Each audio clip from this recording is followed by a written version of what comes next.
Essa viagem, a gente fala, Miguel, eu acho muito legal o seu trabalho, mas, cara, eu não tenho mais idade, eu não tenho mais vontade, eu não quero sentar mais em mesa, não, em auditório, em palestra. Curtir. Eu quero aprender, mas na lida. E aí a viagem tem isso. Uma reflexão para todo mundo, inclusive para você. Os seus melhores clientes chegaram em você como?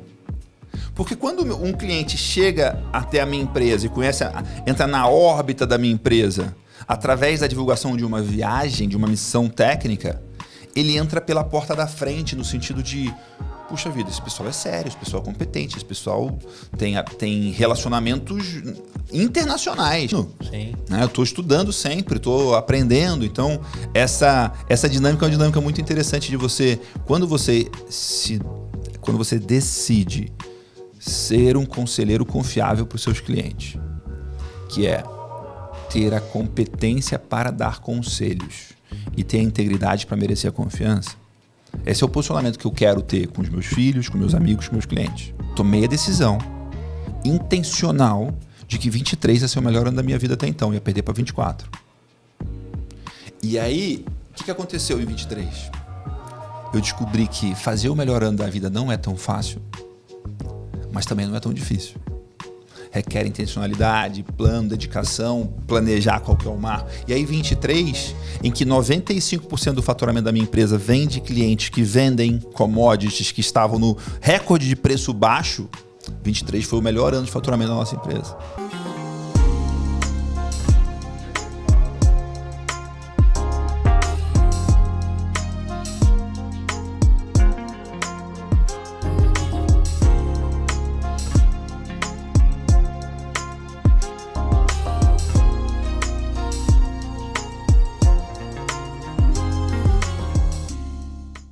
Fala aí, empreendedor, fala aí, empreendedora, fala aí, sonhador e sonhadora. Quinta temporada do EmpreendaCast, e eu falei pra vocês que eu só ia trazer pessoas que têm conexão direta comigo, que eu conheço, que eu acredito, que têm conhecimento, que estão evoluindo. Tá na mesa aqui comigo um cara que a gente gravou na pandemia, um dos episódios mais gostosos que eu já fiz. Já foi meu cliente, conheci ele por várias pessoas incríveis que a gente deve citar aqui no caminho da nossa conversa. Mas é o cara que manda e desmanda e que conhece o mundo do agro. É o cara que ajuda você aí, que se tem uma fazenda, se está no mundo do agro, está precisando destravar, está precisando dar um salto a mais. Esse cara aqui tem tamanho gigantesco, além da altura, para cuidar de você. É um carnívoro de mão cheia, né? Pai de 3 moleques enormes também. Ele tem praticamente um time de basquete em casa. E ele vai contar para você aqui todos os detalhes. E eu vou explorar dele o máximo possível do mundo agro, que reflete boa parte desse Brasil imenso. Os empreendedores do agro, quem são eles, de onde estão, como é esse mercado e esse Brasil construído pelo agro, né? Naquela câmera ali, diga quem é você que está voltando aqui. Seu Gustavo Passi, que alegria estar aqui de volta no seu podcast, né? O homem dos podcasts e o homem do empreendedorismo, né? Uma alegria estar aqui. Eu sou o Miguel Cavalcante, eu venho de uma família que trabalha com fazenda e mexe com fazenda e tenho orgulho de ser produtor de alimentos há mais de 100 anos, desde 1916, um negócio familiar, né? Eu sou a 5ª geração e você falou dos meus filhos já, então uma das coisas também que eu tenho uma importância muito grande é como que eu faço para todos os dias ser um bom pai. Legal. E às vezes não é ser um pai legal, é ser um pai bom, né? E a coisa que eu mais faço na vida é trabalhar, né? A maioria das pessoas é assim. Então, se criar filhos, educar filhos é difícil e importante, a coisa que eu mais faço da vida é trabalhar, que o meu trabalho seja um bom exemplo para os meus filhos, né? Porque sempre é um exemplo, nem sempre um bom exemplo. Sim. Né? Então, que seja um bom exemplo. Como você já me apresentou, eu sou empreendedor na área de mentoria, conhecimento, treinamento, no agronegócio. Desde 2001, me formei em agronomia em 2001. E em 2001 comecei a trabalhar com internet na pecuária, com um projeto que se chama Beef Point, que existe até hoje. Em 2010, lancei um dos primeiros podcasts em vídeo do Brasil, que se chama Man in the Arena, que tem mais de 100 episódios. E a última temporada que a gente rodou foi, inclusive, nos estúdios Voz. É verdade. Vou voltar e querendo voltar com um passe aí, vamos ver como é que vai ser isso. E em 2014, com 13 para 14 anos de experiência profissional, lancei um programa de desenvolvimento de liderança, de empreendedores, de formação de empreendedores, de divisão estratégica para produtores rurais, que se chama Agrotalento.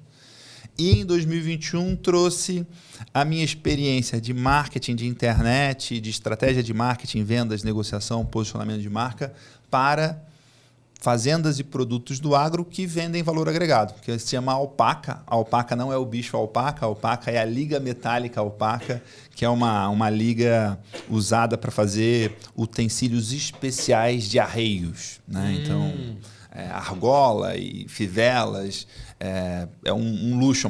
O outro nome que se dá para alpaca é a prata argentina, prata alemã, né? Então, é uma liga metálica e foi o primeiro luxo que eu conheci na vida. Eu queria ter uma cabeçada. A cabeçada é o que você coloca na cabeça do cavalo, com argolas de alpaca. E isso era uma coisa muito especial. E aí batizou. Mas tem tudo a ver porque você dá a liga pro negócio do cara ali, né? Sim, dá a liga. Exato. Tem gostei disso também. Dá a liga. Eu gostei disso também. Nunca tinha pensado nisso. E aí tem o que por trás? Tem uma galera trabalhando muito além do seu CPF, seu CNPJ ali. Sim, tem uma turma. A gente tem uma equipe de pessoas que trabalham com a gente, né? E tem uma atuação online, presencial. A gente tem cliente no Brasil inteiro, de Roraima ao Rio Grande do Sul, tem cliente fora do Brasil, né? No site tem acesso de mais de 150 países, né? Então, isso é uma grande referência nesse mercado. O Brasil é um dos grandes líderes no mundo do agro e da carne bovina no mundo, né? Então, o Brasil é referência nesse assunto, então a gente tem acessos e gente procurando e consultando a gente do mundo inteiro. E nessa jornada aí de 23 anos já fiz palestra e treinamentos em 9 países. Que legal. Em mais de 15 estados do Brasil. Você ainda faz aquele rolê que você leva a galera para conhecer? Sim. A gente faz missões técnicas. O ano passado a gente fez 2 missões, uma para o Texas, uma para o Colorado, de uma semana. 9 dias, né? Sai daqui no sábado, volta no outro domingo. E esse ano a gente vai fazer uma para o Texas agora no segundo semestre, que é uma viagem inesquecível. Eu falei hoje com uma potencial cliente, fiz uma reunião com um potencial cliente, que quem indicou foi um amigo e cliente que foi numa viagem dessa do ano passado. E ela falou assim, nossa, o Renato só fala dessa viagem do Beef Point, que foi incrível. Eu falei, a gente monta um negócio que é inesquecível mesmo. Então, e o que é esse rolê de Texas? O que vocês vão fazer lá? Uma semana conhecendo a fundo o que tem de melhor de pecuária de corte naquela região. Então, as melhores fazendas, os melhores confinamentos, os melhores açougues, as melhores steakhouses, as melhores hamburguerias, as melhores universidades, os melhores consultores, melhores supermercados de carne, fazendas de todos os tipos, né, desde a produção genética, a produção de bezerros, recria, engorda, confinamento. O Texas é campeão para isso. O Texas é um dos grandes, é o maior estado americano, é uma das grandes referências em pecuária nos Estados Unidos. E tem um glamour, né? A marca Texas é maior do que o Texas, vamos dizer assim. Né? Então, tem uma coisa hambúrguer, que né? Assinado Texas. Tem um sonho das pessoas irem para o Texas. É muito curioso, porque como eu já fui várias vezes para o Texas, eu adoro o Texas. Né? Eu já fiz essa viagem para o Texas em 2013, 2014, 2017, 2019 e 2023. Fiz 5 vezes. Só a pandemia te segurou um tempinho. 5 vezes. E cada vez melhor, porque a gente vai ajustando, melhorando. Então, o Texas é incrível. Só que eu fui o ano passado para o Colorado também, que eu já tinha ido em 2013 também. Fui em 2023 de novo. Para você passar uma semana vendo 20 melhores lugares da pecuária do estado do Colorado e do Texas, são muito semelhantes. No sentido de, você vai ver coisa muito boa no Colorado e coisa muito boa no Texas. Só que é mais fácil vender Texas do que vender Colorado, porque tem um glamour, tem a Nutella, é o bacon da palavra. Tem uma coisa, uma imagem assim interessante, né? Tá bem posicionado, sabe? E quem se interessa por esse tipo de missão, de imersão, são diretamente os treinados pelo Agrotalento ou tá mais a galera que está na alpaca? Quem é que iria nessa imersão? Tem de tudo. Tem uma coisa diferente que é essa imersão. Os nossos treinamentos fora essa viagem, eles são treinamentos, são programas que a pessoa tem que sentar, tem que assistir uma aula, tem que estudar. Então tem uma coisa de se dedicar desse jeito. Essa viagem não. Essa viagem você vai até assistir uma palestra ou outra, mas o aprendizado vai ser na estrada, na fazenda, experiência. Então tem bastante gente até que vai nessa viagem e fala, Miguel, eu acho muito legal o seu trabalho, mas, cara, eu não tenho mais idade, eu não tenho mais vontade, eu não quero sentar mais em mesa, não, em auditório, em palestra. Eu quero aprender, mas na lida. E aí a viagem tem isso. Legal. Então a gente tem vários clientes que são de outros programas e que vão na viagem e tem gente que vai na viagem e depois entra em outros programas, mas claramente tem pessoas que eu vejo, pô, esse cara aqui é o cara que vai na viagem, mas ele não tem perfil para comprar os outros programas porque ele não é um cara que quer sentar numa sala de aula de nenhum tipo. Não dá para colocar ele no quadradinho ali. E aí tem uma outra coisa que é muito legal de falar disso da viagem, que é uma coisa para empreendedores, que é você empreendedor precisa saber de onde vêm os seus melhores clientes. De onde vem, qual que é a fonte que os melhores clientes vêm. Né? Então, eu tive essa reflexão quando um dia eu descobri que 2 dos meus melhores clientes, que estão comigo há muitos anos, que já investiram comigo centenas de milhares de reais, quando eu descobri que os 2 me conheceram através de uma viagem técnica, da divulgação de uma viagem técnica do Beef Point para o Texas em 2013. Os 2 conheceram o meu trabalho, a minha marca, a minha empresa, o meu negócio, o meu nome, através dessa divulgação. Um deles, na viagem de 2013, nenhum deles foi na viagem. Foi só pela divulgação que você estava propondo. Conheceram e começaram a se engajar e se envolver. Um deles foi na primeira viagem técnica só em 2017, 4 anos depois. Já foi em outras viagens e tal, beleza. O outro, que também é um dos meus melhores clientes, até a data de hoje, que a gente está gravando aqui, abril de 2024, ele não foi em nenhuma viagem. Mas ele comprou N outros produtos. Sim. E aí uma coisa que é uma reflexão para todo mundo, inclusive para você, os seus melhores clientes chegaram em você como? Porque quando um cliente chega até a minha empresa e entra na órbita da minha empresa através da divulgação de uma viagem, de uma missão técnica, ele entra pela porta da frente no sentido de, puxa vida, esse pessoal é sério, esse pessoal é competente, esse pessoal tem relacionamentos internacionais para montar uma viagem dela, para ver o melhor do Texas. Eu não tenho que conhecer gente só no Brasil, eu tenho que ter reputação nos Estados Unidos para dar conta de fazer isso.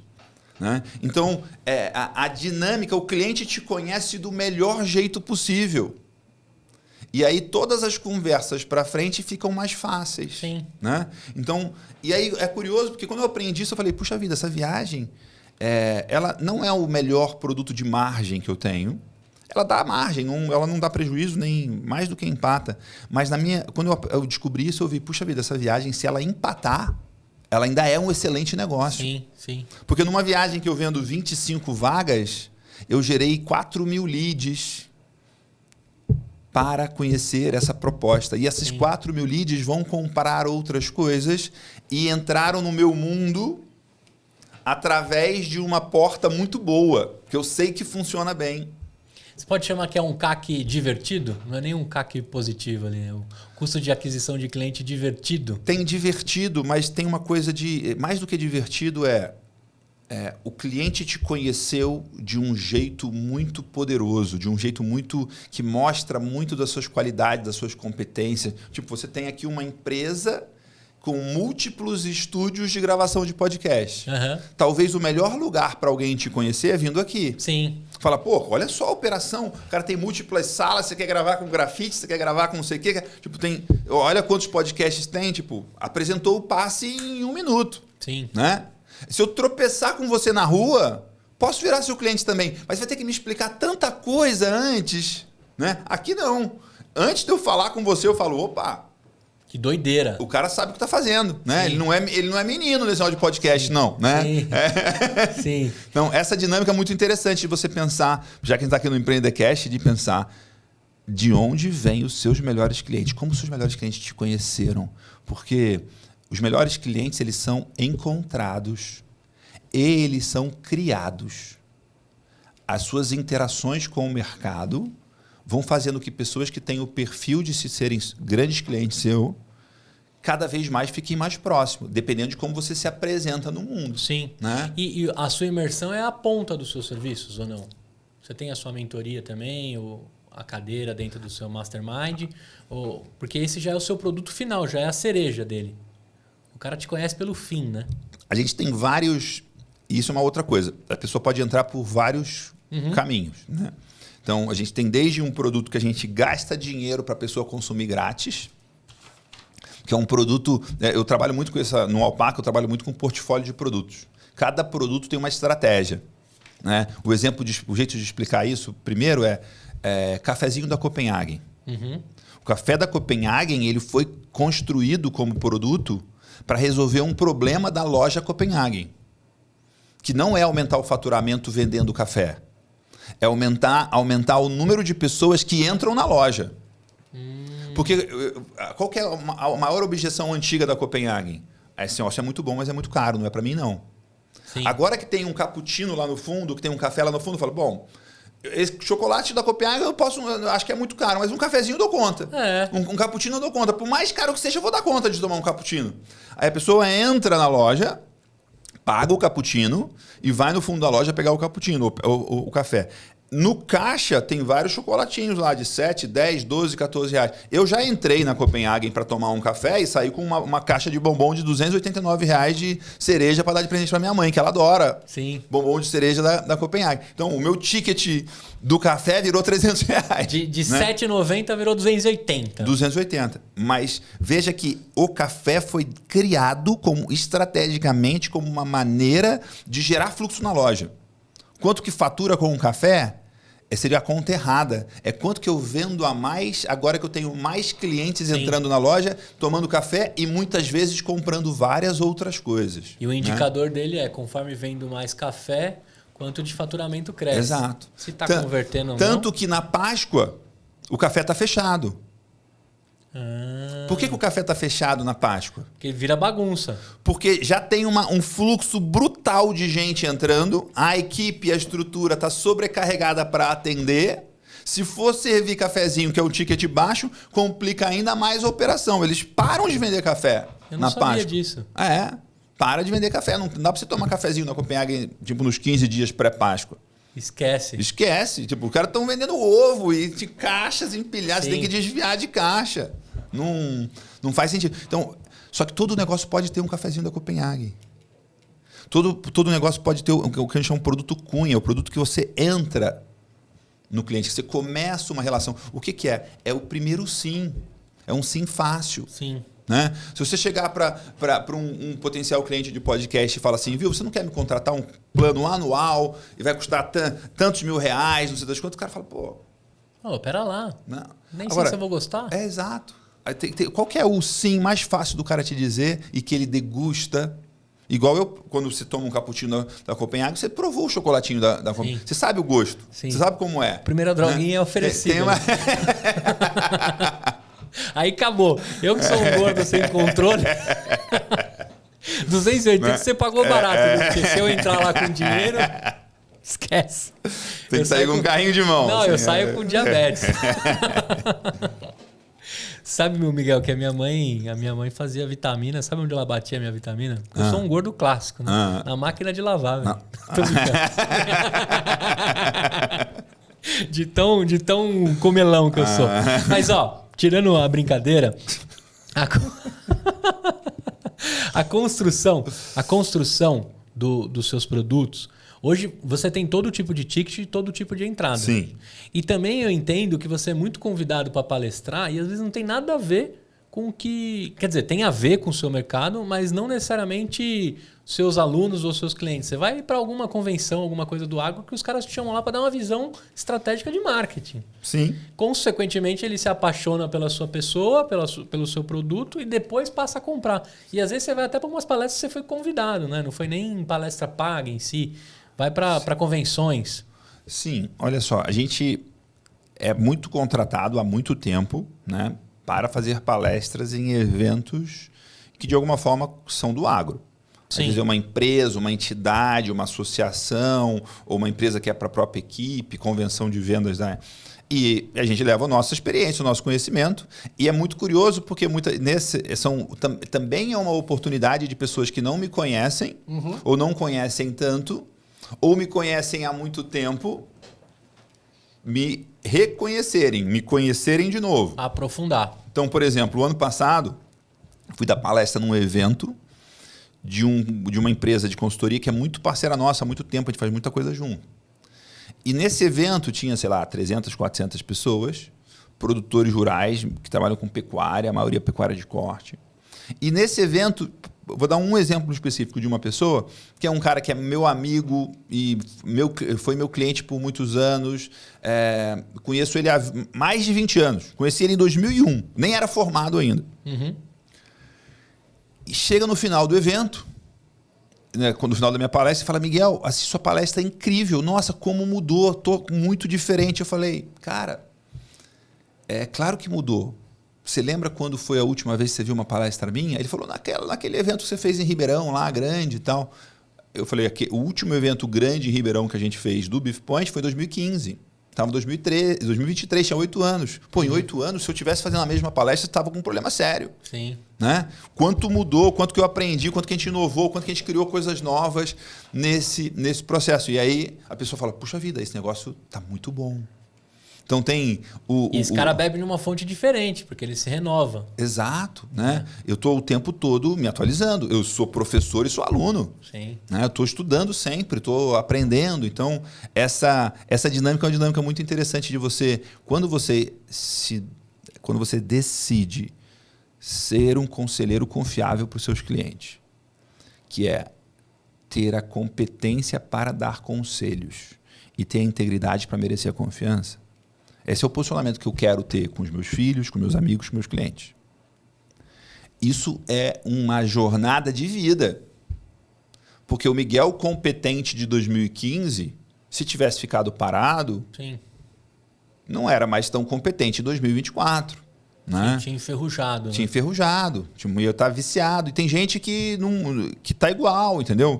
Fala as mesmas coisas. Né? Agora, você lida num mercado que o cara vem de uma fazenda que passou de mão em mão, mas esse pensamento tá lá travado ainda, né?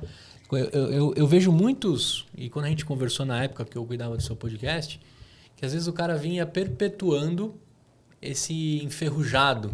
Ele ia dando continuidade no enferrujado, ele não abria a cabeça, ele continuava fazendo coisa como se fazia há 100 anos atrás, 80, 70.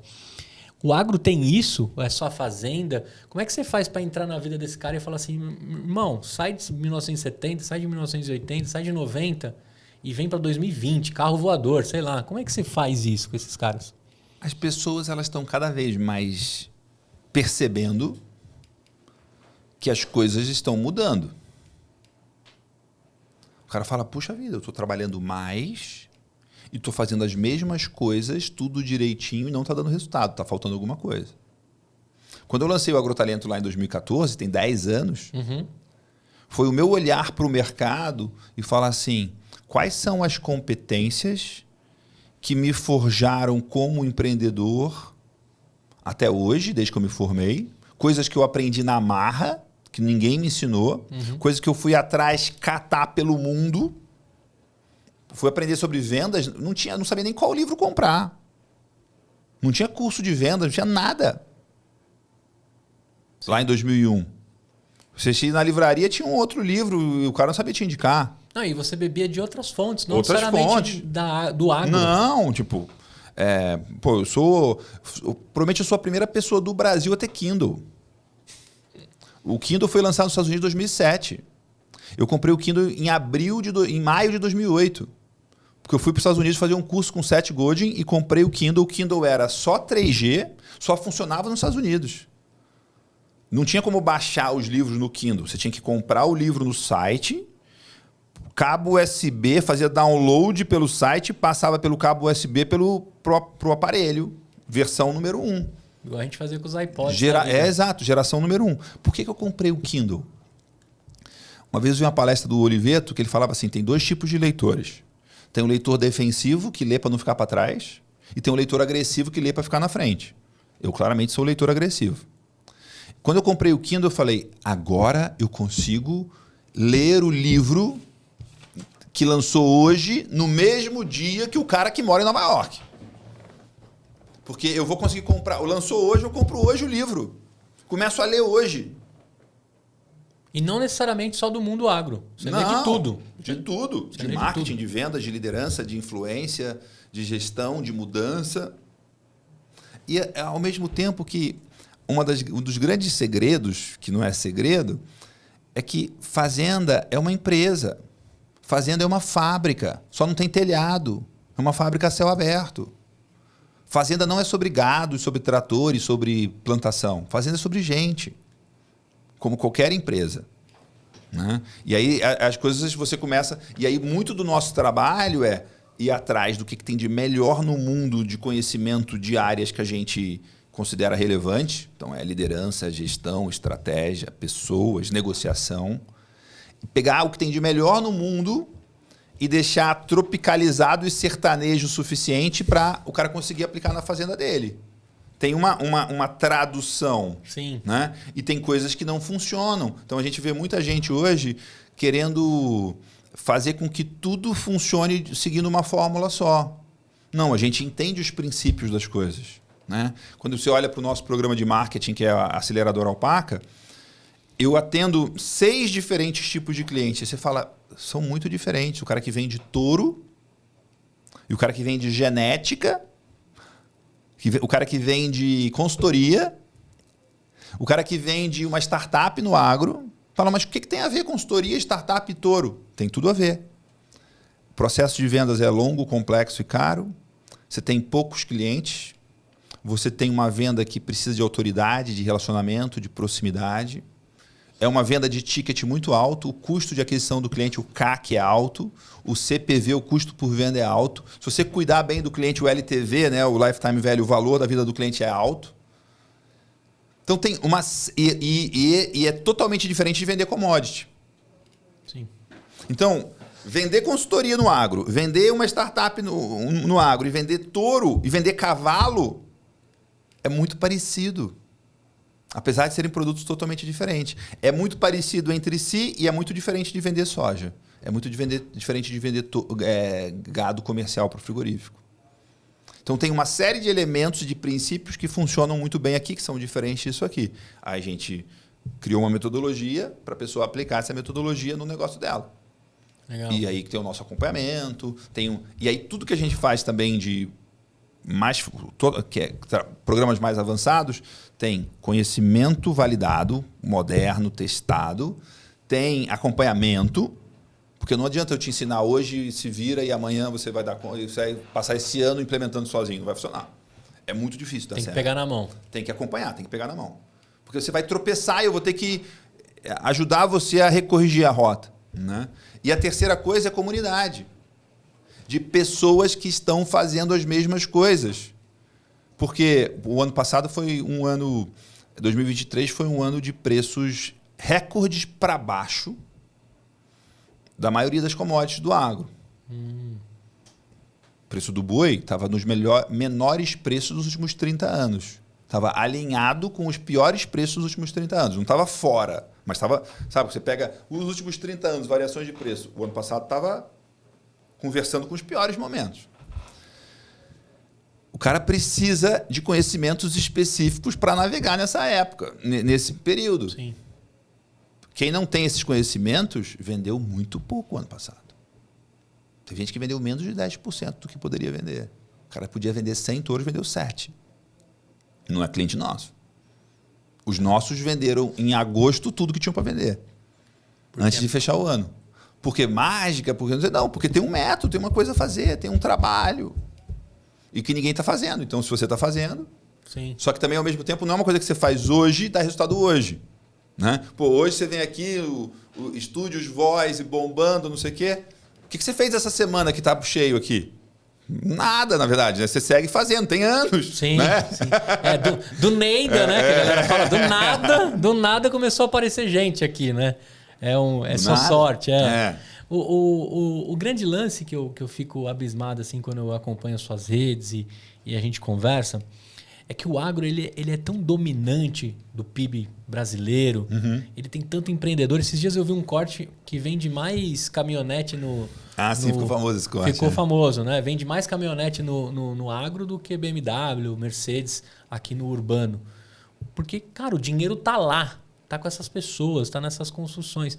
Mas eu não sei que momento que a gente criou essa nuvem que não é atualizado, não é inovador.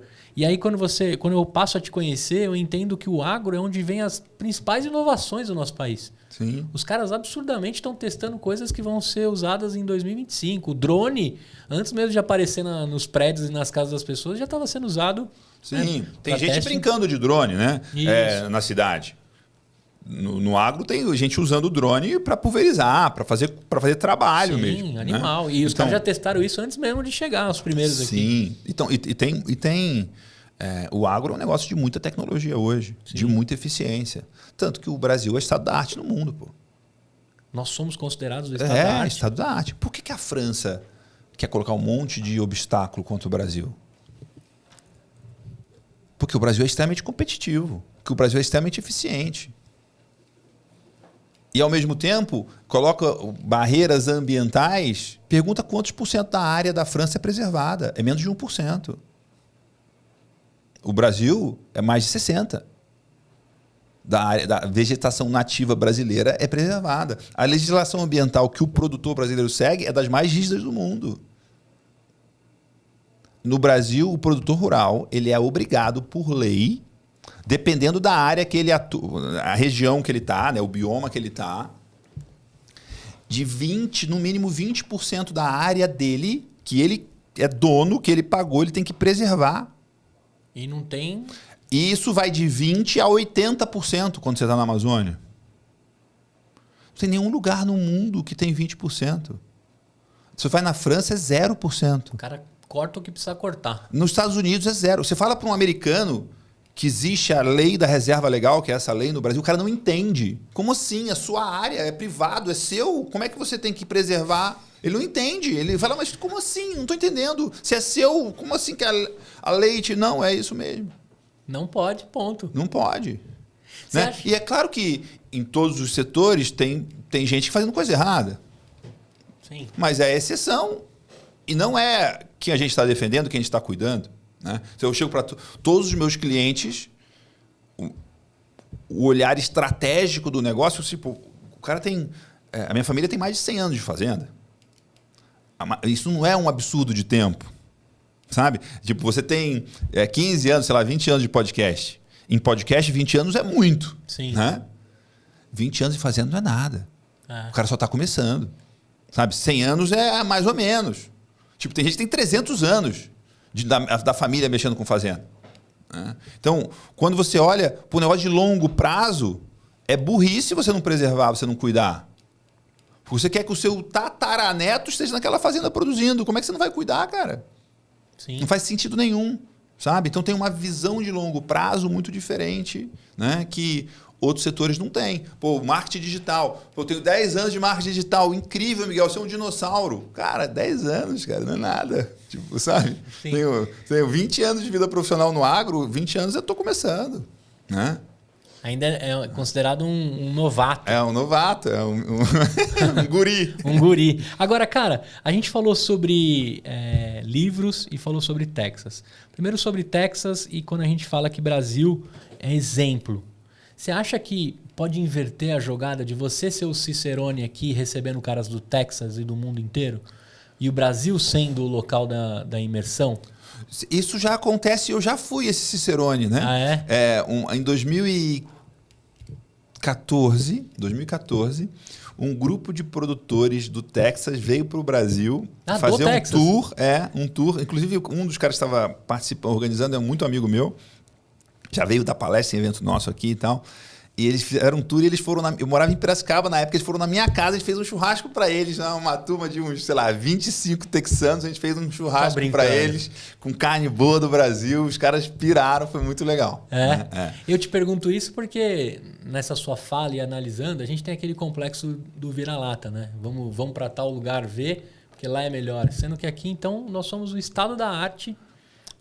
Assim, aqui é o estado da arte. Você vai para os Estados Unidos para ver coisas diferentes e tem uma coisa também que é...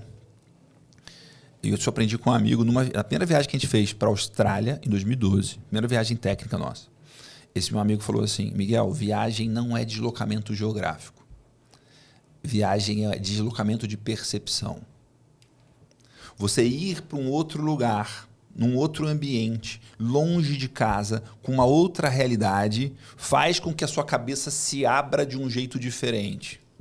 Pode fazer um defrag no HD que ele vai mais, né? Exato, vai funcionar, você tá, então eu posso ver as coisas incríveis no Mato Grosso, você ir para os Estados Unidos, dá um chacoalhão maior na sua cabeça. E até as conversas mais legais, as coisas mais legais da viagem, não são as coisas que você viu, são as conversas que você tem sobre as coisas que você viu. Sim. Numa das viagens que a gente fez, uma das visitas foi ruim. Chegou numa visita numa fazenda lá e a fazenda era uma fazenda meio decadente, uma fazenda que já tinha sido muito legal. E aí o cara estava velho, cansado, não tinha sucessão, que é um dos problemas. Todo mundo está com esse. Bastante. Já falou disso, né? E aí o cara mostrou lá o laboratório de transferência de embriões que ele tinha, estava todo meio empoeirado. E eu falei, quantas transferências você faz por ano? Eu faço umas 15. Mas em 2000, a gente vendeu 2.000 transferências para a Ucrânia num projeto e tal. Ou seja, ele estava numa clara e franca caída. Estava caindo. E aí, o que aconteceu? A visita em si foi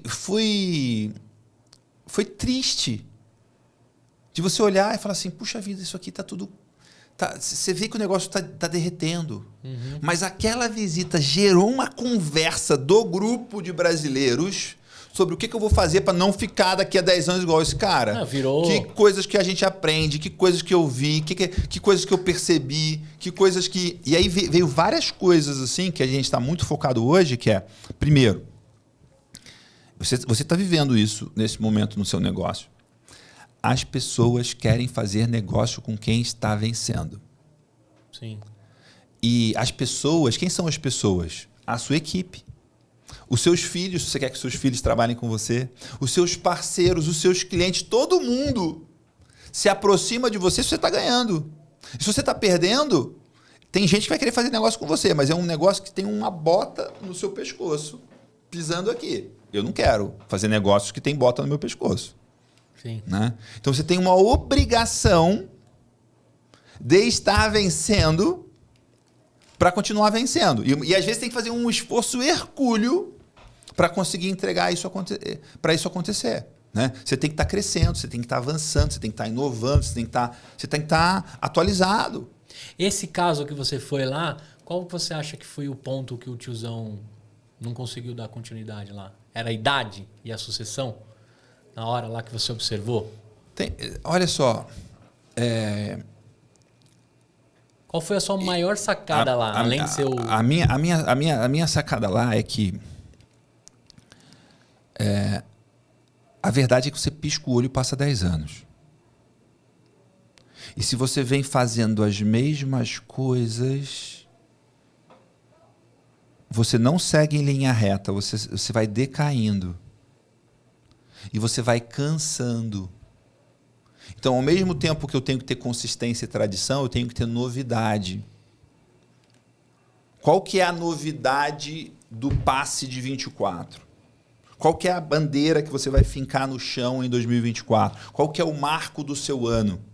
Passe, eu fiz uma revisão, final de 22, eu faço todo ano, eu faço uma revisão do meu ano, o que eu aprendi, o que deu certo, o que deu errado, o que tal. E eu fiz uma revisão de 22 para planejar 23. E nesse ano eu fiz uma coisa que eu nunca tinha feito daquele jeito, que foi uma revisão dos últimos 15 anos. Caraca. De 2008 até 2022. 2008 foi o ano que o meu filho mais velho nasceu. E eu vi que de 2008, 9, 10, 11, 12, 13, 14, 15... De 2008 a 2015, todos esses anos, cada um pelo seu motivo, tinha sido o melhor ano da minha vida até então. 2016 foi o pior ano da minha vida. Deu tudo errado. 2017 foi excepcional, melhorou muito. 2018 melhor, 19 melhor ainda, 20 mesmo com a pandemia foi incrível, 21 melhor que 20, 22 melhor que 21. Mas de 17 a 22, nenhum ano foi o melhor ano da minha vida até então. E aí outra coisa. Eu olhei para trás, de 2008 a 2015, todos os anos tinha um marco, um grande acontecimento, a bandeira que eu tinha fincado no chão, a história que eu podia daqui a 10 anos contar com orgulho. Podia estar num outro patamar, mas em 2008 eu fiz tal coisa, em 2011 eu fiz tal coisa, em 2014 eu fiz tal coisa. Eu tenho um marco de cada ano. 2016 tem um marco triste. 2017 a 2022 não tem marco. Não tem uma coisa... Tem anos que a coisa mais incrível que eu fiz foi viajar de férias. Em janeiro eu fui para Paris, passei 10 dias em Paris. Pô, legal pra caramba, Paris, adoro Paris. Tô pronto para ir para Paris todo dia. Recebo, tô pronto. Mas não pode ser a coisa mais incrível do seu ano você ter ido para Paris, cara. E você acha que quando você refletiu esses anos que não foram os melhores... Porque aí depois eu vou te perguntar de 23, sendo que até 22... E aí o que aconteceu? Na virada de 22 para 23, eu tomei a decisão intencional de que 23 ia ser o melhor ano da minha vida até então. Ia perder para 24. E aí, o que aconteceu em 23? Eu descobri que fazer o melhor ano da vida não é tão fácil, mas também não é tão difícil. Requer intencionalidade, plano, dedicação, planejar qual que é o marco. E aí 23, em que 95% do faturamento da minha empresa vem de clientes que vendem commodities que estavam no recorde de preço baixo, 23 foi o melhor ano de faturamento da nossa empresa. Tá brincando. 23 a gente fez 2 missões para o exterior, eu vendi 14 palestras Brasil afora, 23 a gente fez 18 eventos presenciais, fora aceleramos nossos programas de mentoria, tem uma série de coisas que foram incríveis e tudo nasceu nessa decisão de fazer o melhor ano da minha vida até então. Eu ia falar que foi o nascimento da Alpaca, mas a Alpaca nasceu em 2021. A Alpaca nasceu em 21. A Alpaca nasceu em novembro de 21 e no 22 inteiro era quase um projeto secreto. E 23 você botou ela para ralar. 2023, cresceu pra caramba. Ela foi uma das linhas de receita que mudou o seu ano. Que mudou o ano. Praticamente, mais do que quintuplicou. Caraca, velho. Por conta dessa decisão. E aí gera um movimento que tudo vai ficando mais fácil. No sentido de... Porque as pessoas estão vendo o seu movimento. As pessoas falam assim... Deve acontecer isso com você direto, né? Passe, o que está acontecendo? Você está em todos os lugares. Você não está parando. Você está bombando e tal. Tem e aí você vai ver... Tem um americano que fala que redes sociais é embalo. É embalo. Rede social é demonstração de movimento. Eu estou me movendo, estou mexendo, estou avançando. Sim. E as pessoas... Quanto mais você está avançando... Eu tô em negociação para fechar um negócio que provavelmente vai ser o nosso maior negócio até hoje, que começou, sabe aonde? Que começou no Reels, que uma empresa postou de um trabalho que a gente foi entregar na empresa deles. A empresa não me conhecia. A empresa você está negociando agora, só que... sim. Veja que incrível. Olha a cauda do negócio. Porque, olha só, esse pessoal aqui tem uma empresa aqui que olha, tem essa outra aqui como benchmark. Vê uma coisa que essa empresa está fazendo. Tem uma pessoa aqui fazendo. Vamos ver quem é esse cara. O cara é bom. O cara, tudo que ele está falando aqui conversa com a nossa conversa aqui. Como é isso aí? Vamos chamar ele. Em um Reels de 60 segundos. O cara conseguiu comprar e talvez seja... Isso foi o início, a fagulha, né? É claro que teve N coisas, teve N reuniões, projeto e tal, né? Mas começou ali. Porque você está em movimento, né? O ano passado eu fiz 18 eventos. Aí esse ano, depois de uma longa negociação, a gente fecha 2 treinamentos nossos, um Agrotalento e um Alpaca, em Portugal, em janeiro. Que legal. E aí o que acontece? É um outro posicionamento, uma outra visão. Nossa, Miguel, você está indo fazer treinamento em Portugal, que incrível e tal. Eu estou muito feliz, muito legal, foi incrível. Passei uma semana em Portugal, foi legal pra caramba. Entreguei 3 dias de treinamento, um de 2 dias e um de 1 dia. Tomei vinho do Porto, conheci vinho bom na fonte. Conheci um cara incrível de vinho, carne top. Fui para esquiar na Suíça, foi incrível. Cara, mas... Fazer um treinamento em Cuiabá é mais impactante do que fazer em Portugal. Mas para o posicionamento, Portugal é maior. Sim. Teoricamente, você está com um turnê... Mundial. Internacional. Internacional. Quando falava, fulano de tal está em turnê internacional. Vai fazer 2 shows em Portugal. E talvez vai ser o menos bombado. Não, e o cara lotou todas as arenas no Brasil. Ele entrou com muito mais cagaço no show no Brasil do que lá. Exato. Então, você também pensar em coisas que te posicionam, com quem você anda, como você se apresenta, né? Tem uma coisa que eu estou cuidando muito isso, eu sempre cuidei disso, mas está muito claro para mim hoje, é uma frase do Robert Greene, que fala assim: a sua reputação e a sua fama é a sua obra de arte. Você não pode deixar os outros construírem, os outros falarem, Sim. os outros desenharem. Você tem que intencionalmente, estrategicamente, cuidadosamente esculpir a sua fama. Como que eu construo a minha fama? O que gera fama? Ações, feitos, né? Evidências. Então, track record. Track record, é histórico, é isso. Né? É um negócio que eu vi um cara falar outro dia que eu achei muito interessante, é que o que a gente faz com os nossos clientes muitas vezes é dar um novo passado para eles. Dar um novo passado? Como assim? A pessoa vem fazer um programa comigo de imersão, ela passa um dia fazendo coisas diferentes. Vou falar um exemplo, um dia. Coisas diferentes. No dia seguinte, aquele dia é passado. Ela tem um novo histórico, uma nova lembrança, uma nova memória. É como se a reprogramação dela já tivesse com um Windows melhor. Exato. É uma reprogramação. É uma reprogramação. E aí, desde ontem, no passado, eu sou uma pessoa nova. Eu tenho um novo passado, eu tenho uma nova história para contar. Uma viagem para o Texas é isso. O cara volta, tem um novo passado. Sim.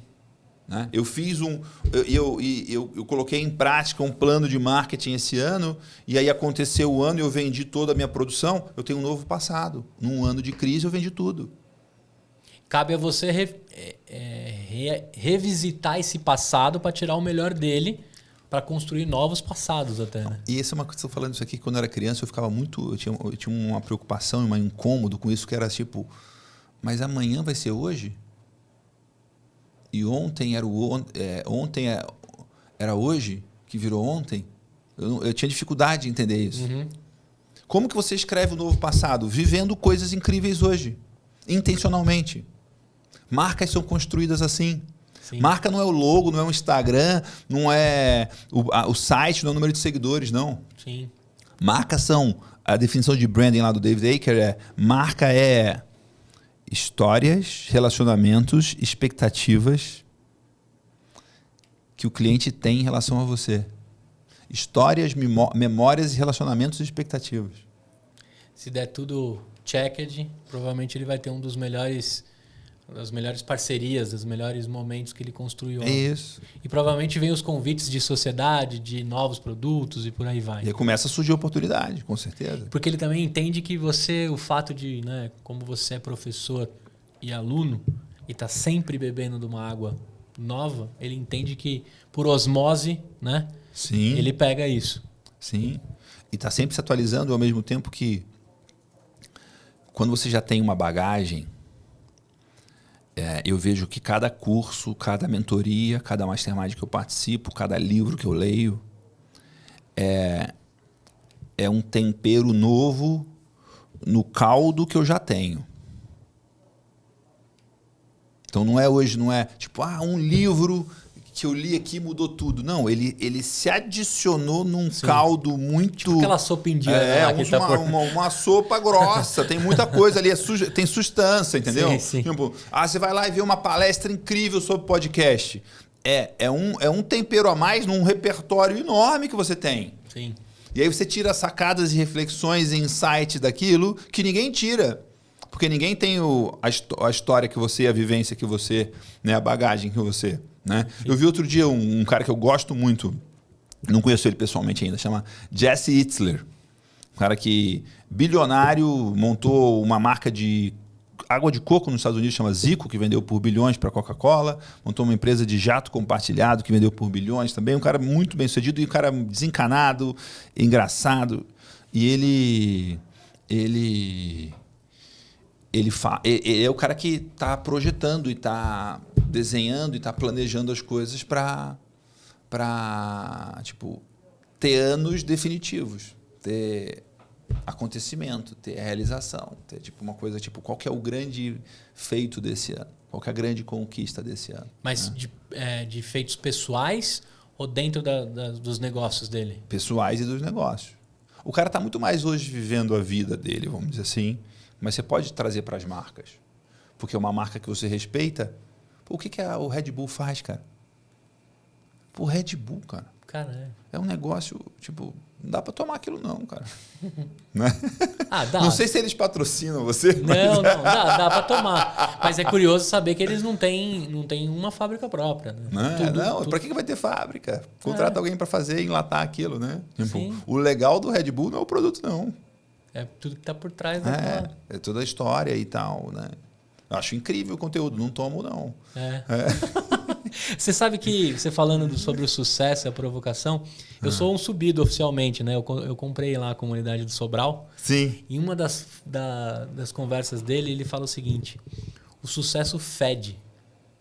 Aí eu fiquei com essa porra na cabeça. Ele falou, cara, o sucesso fede. Quando você tá fazendo a parada, tá fazendo certinho, tá se atualizando. Ele é o exemplo disso, né? Cara, começa a feder a ponto de incomodar e começa a feder a ponto de mais gente querer estar ali entendendo o que esse cara tá fazendo. A última vez que eu encontrei o Sobral foi no casamento do Damásio. E eu, tipo, encontrei ele, cara, que demais te encontrar aqui. A última vez que a gente se encontrou pessoalmente, por caminhos da vida, eu falei, você estava começando a dar aula semanal. Ele não tinha nem 1.000 membros no negócio. Era uma meta audaciosa ter 1.000 membros na comunidade. Hoje ele tem mais de 30 mil, ou mais de 40 mil. Sim, um monstro. Né? Um monstro. E aí ele tá igualzinho e melhor. Sim. E ele brincou e falou assim, nossa, então eu nem era rico ainda. Né? Milionário. Eu nem era rico ainda. Eu falei, é isso, velho. Tipo, o cara tá igual, tipo, aquela mesma essência, aquele mesmo trabalho, aquela dedicação, aquele empenho, o negócio de fazer. Cara, eu vou te falar, Miguel, eu contratei ele. Eu comprei ele. Sabe? Sim, mas é isso. A gente compra ele. Eu sei todo o conhecimento dele, todas as recomendações, mas eu comprei ele. Mas aí tem uma frase do Dan Kennedy que eu gosto muito, que é, primeiro as pessoas compram o que você vende. Com o passar do tempo, se você fizer as coisas direito, elas vão comprar quem você é.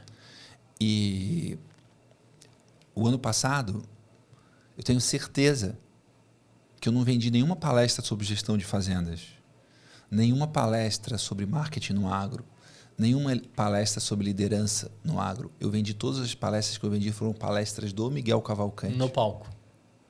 É isso. Tipo, a pessoa não foi contratar uma palestra sobre tal assunto. Ela veio contratar uma palestra do Miguel. Provavelmente no brainstorming colocaram aí quem devemos ter esse ano. Não, Miguel. E tem que independente. ser. E aí a minha palestra não era mais barata, provavelmente a mais cara. Mas ele queria contratar essa palestra. E provavelmente o ano que vem você tá lá de novo. Exato. E vai trazer uma coisa diferente. Uma outra visão, uma outra coisa. Sim. Então isso é uma coisa muito interessante de construção de marca e de reputação, porque marca e reputação é a mesma coisa, né? E se você está no seu primeiro ano de trabalho, isso é uma coisa que você talvez está muito lá para frente, mas tem gente que tem mais de 10 anos de vida profissional e não tem isso ainda. E não está olhando para isso, não está cuidando disso, de tipo, como você é visto no mercado. E dentro do seu mercado, eu não conheço mais nenhum Miguel posicionado como você assim. Lógico, só tem o Miguel Cavalcante, só tenho eu mesmo. Não, assim, mas dentro do seu mundo, eu nunca vi ninguém posicionado assim. Também não vivo o seu mundo, mas eu acompanho. É que tem uma coisa que é curioso, que é o seguinte. Eu tenho um posicionamento de encruzilhada. O que é posicionamento de encruzilhada? Que é, no mundo do agro, tem muita gente muito competente. Eu vou só dar uma encruzilhada, tem várias. No mundo do agro tem muita gente muito competente. No mundo do digital tem muita gente muito competente. Na encruzilhada do agro com o marketing digital, só tem eu. No carré ali, no carré do negocinho. Naquele encontro, só tem eu, com esse nível de Sim. competência combinada. Né? E tem uma outra coisa que é o seguinte. Primeiro, eu jogo o jogo do longo prazo.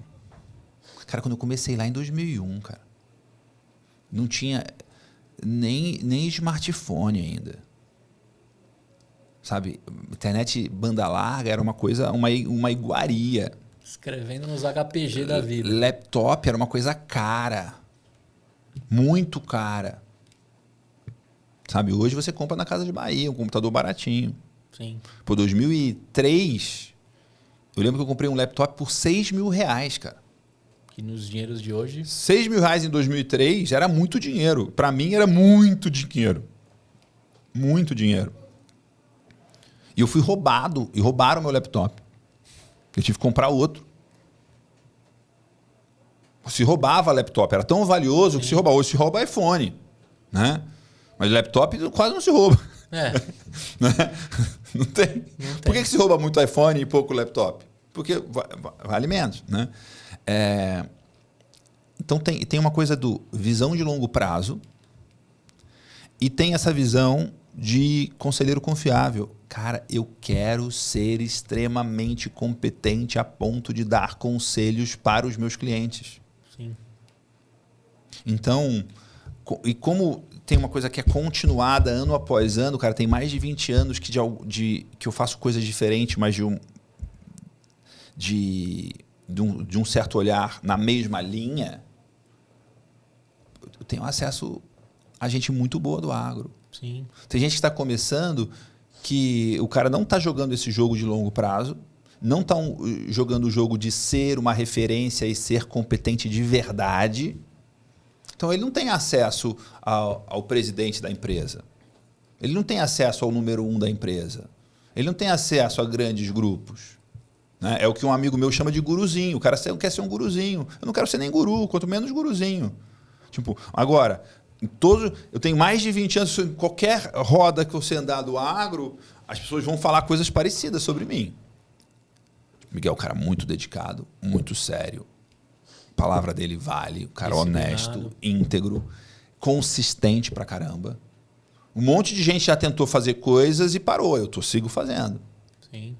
Sigo fazendo. Então, isso é uma coisa muito difícil de bater, sabe? Tipo, tem aquela frase, né? É impossível vencer alguém que nunca desiste. Cara, é isso. E eu estou feliz fazendo o que eu estou fazendo. Eu pretendo gastar a minha vida fazendo isso. Agora, Miguelito, eu tenho um negócio que eu admiro muito em você, que é o foco, né, cara? Porque você poderia sentar em qualquer cadeira de qualquer negócio, você poderia ser CEO. De qualquer coisa. Vou deixar como um elogio isso aí, vai. Um elogio. Você poderia tocar qualquer negócio. Em outro segmento, sim. Em outro segmento. Sim. Você poderia. Sim. Se eu te convidasse hoje para sentar na cadeira da voz e levar o mundo do podcast, você ia dar o seu melhor dentro de tudo que você conhece, sim, ia conectar com tudo que você construiu e provavelmente seria um negócio absurdamente próspero. Sim. Você sempre manteve muito o foco, mesmo assim, pelo fato de você estar na encruzilhada e de você ser uma mosca branca ali, sei lá que seria essa palavra, você sempre ficou muito focado, você nunca desviou, porque deve ter tido várias oportunidades e várias pessoas te convidando a fazer outras coisas. Sim. E até, talvez, com remunerações melhores que isso. Sim, em determinados momentos, sim. Mas você nunca parou de fazer o que você acreditava. Como é que você consegue construir isso? Porque no caminho empreendedor, muita gente desvia na primeira sim, oportunidade por dinheiro ou por conexão de alguma coisa.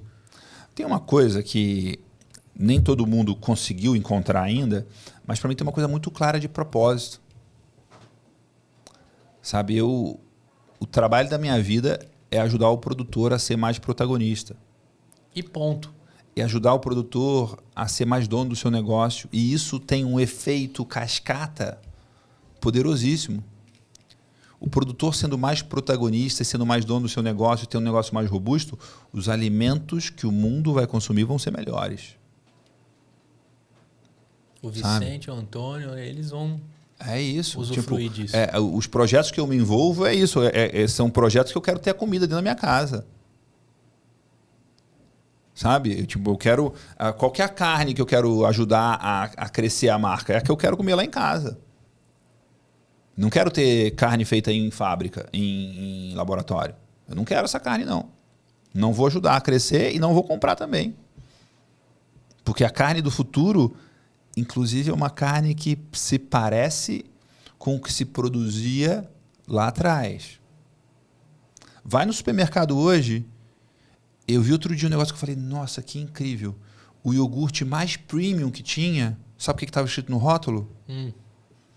2 ingredientes, leite e fermento. E ponto. A coisa mais especial que tinha era um iogurte que era iogurte de verdade. Porque os outros têm um monte de outras coisas que não precisava estar ali. Sim, sim. Então o iogurte especial é o iogurte que é iogurte. Sim. Você vê a cerveja também. Exato, a cerveja. A maior empresa de cerveja do mundo matou as marcas todas dele. Pegava uma Stella de 1300 e tralalá e botava milho para vender aqui no Brasil. Os caras traíram a alma do negócio deles. A lei alemã foi Não, saco. tinha uma época que todas as cervejas da Ambev no Brasil não eram cerveja na Alemanha. Não é verdade? Sim. Você que entende de cerveja? Sim. Porque não respeitava a lei da pureza. A lei da pureza. Então, nenhuma marca... Mas não é que... tem uma marca que Tabajara que faz lá no interior, cidadezinha, vizinha, Piracicaba. Não, é a marca que eles são donas da marca belga de 1300, pô. Sim. Eles estragaram o produto. E agora tá voltando. Tá voltando, por quê? Não dá para você enganar todo mundo sempre. É. Você pode enganar todo mundo às vezes... Ou pode enganar alguns sempre, mas todo mundo sempre não dá. E aí tem essa volta por puro malte e tal. Duplo malte. Duplo malte. Aí começa... Agora até a Brahma é puro malte. Né? Pô, o que mudou? O gosto do consumidor mudou? Né? Mas por quê? Tem uma busca eterna de baixar o custo do produto mantendo o mesmo rótulo. Agora, a gente tem também pedaços... Nem sou tomador de cerveja, mas isso para mim é um exemplo de... Exemplo clássico. De como você ter uma busca por reduzir custo e tratar seu cliente como menos inteligente. Sim. Não, isso é um não clássico. Funciona. E durante anos a gente falava isso no Beercast. Né? O outro lance também, na construção do mercado que eu visito desde de criança... O orgânico ele era dominante nos lugares que minha mãe me levava. Hoje ele é um cantinho ainda lá, com destaque e com algum pouco de desconto se a fruta tiver um pouquinho mais feia. E se é um orgânico bem selecionado, tem um valor elevado. Mas um cantinho do mercado. E aí você percebe que aquele cantinho está crescendo novamente. Mas quando eu lembro que eu ia com a minha mãe nos mercados, nos hortifrutis, não tinha essa diferença. Era algo que veio do produtor... As bananas eram mais nanicas, com a brincadeira do nome. E parece que era mais rico. Assim, a minha mãe o tempo todo fala... Olha, você devia andar em lugares bons, né? Porque, assim, claramente o mercado de orgânico só cresce no mundo. Não, então... Só cresce no Brasil. O que a gente tinha no Brasil, em vários aspectos, e talvez tenha se perdido um pouco e está retomando, é que, e com carne era assim também... na década de 80, você tinha muita coisa que era orgânica, só não era certificada. Acho que a carne brasileira, ela na década de 80 era uma carne orgânica não certificada. Sim, sim. Não se usava nada de produto, de insumo e tal, só não tinha uma certificação.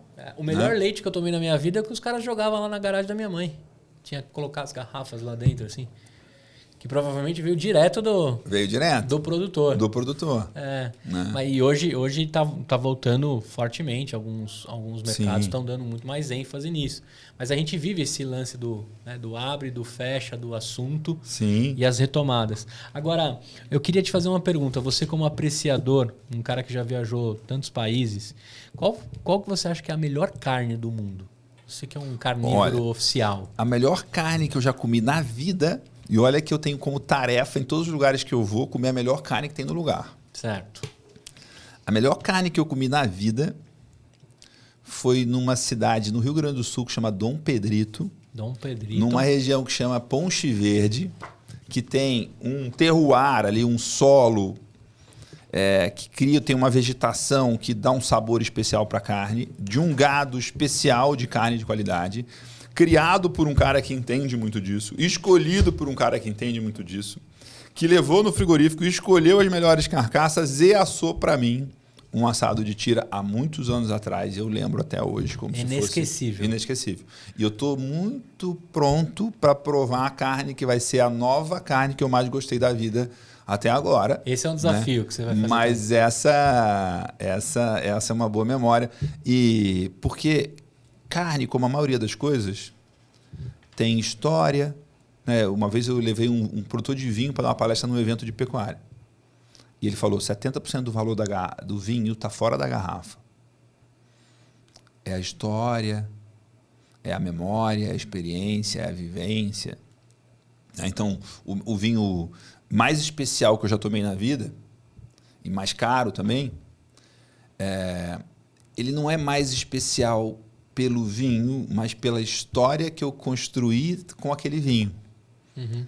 Porque, olha só, é um vinho que tem muito a ver com essa história da carne assada pelo Perico, que é um grande assador do Rio Grande do Sul, já ganhou o prêmio de melhor assador, ganhou o prêmio Beef Point de melhor assador do Rio Grande do Sul. Né?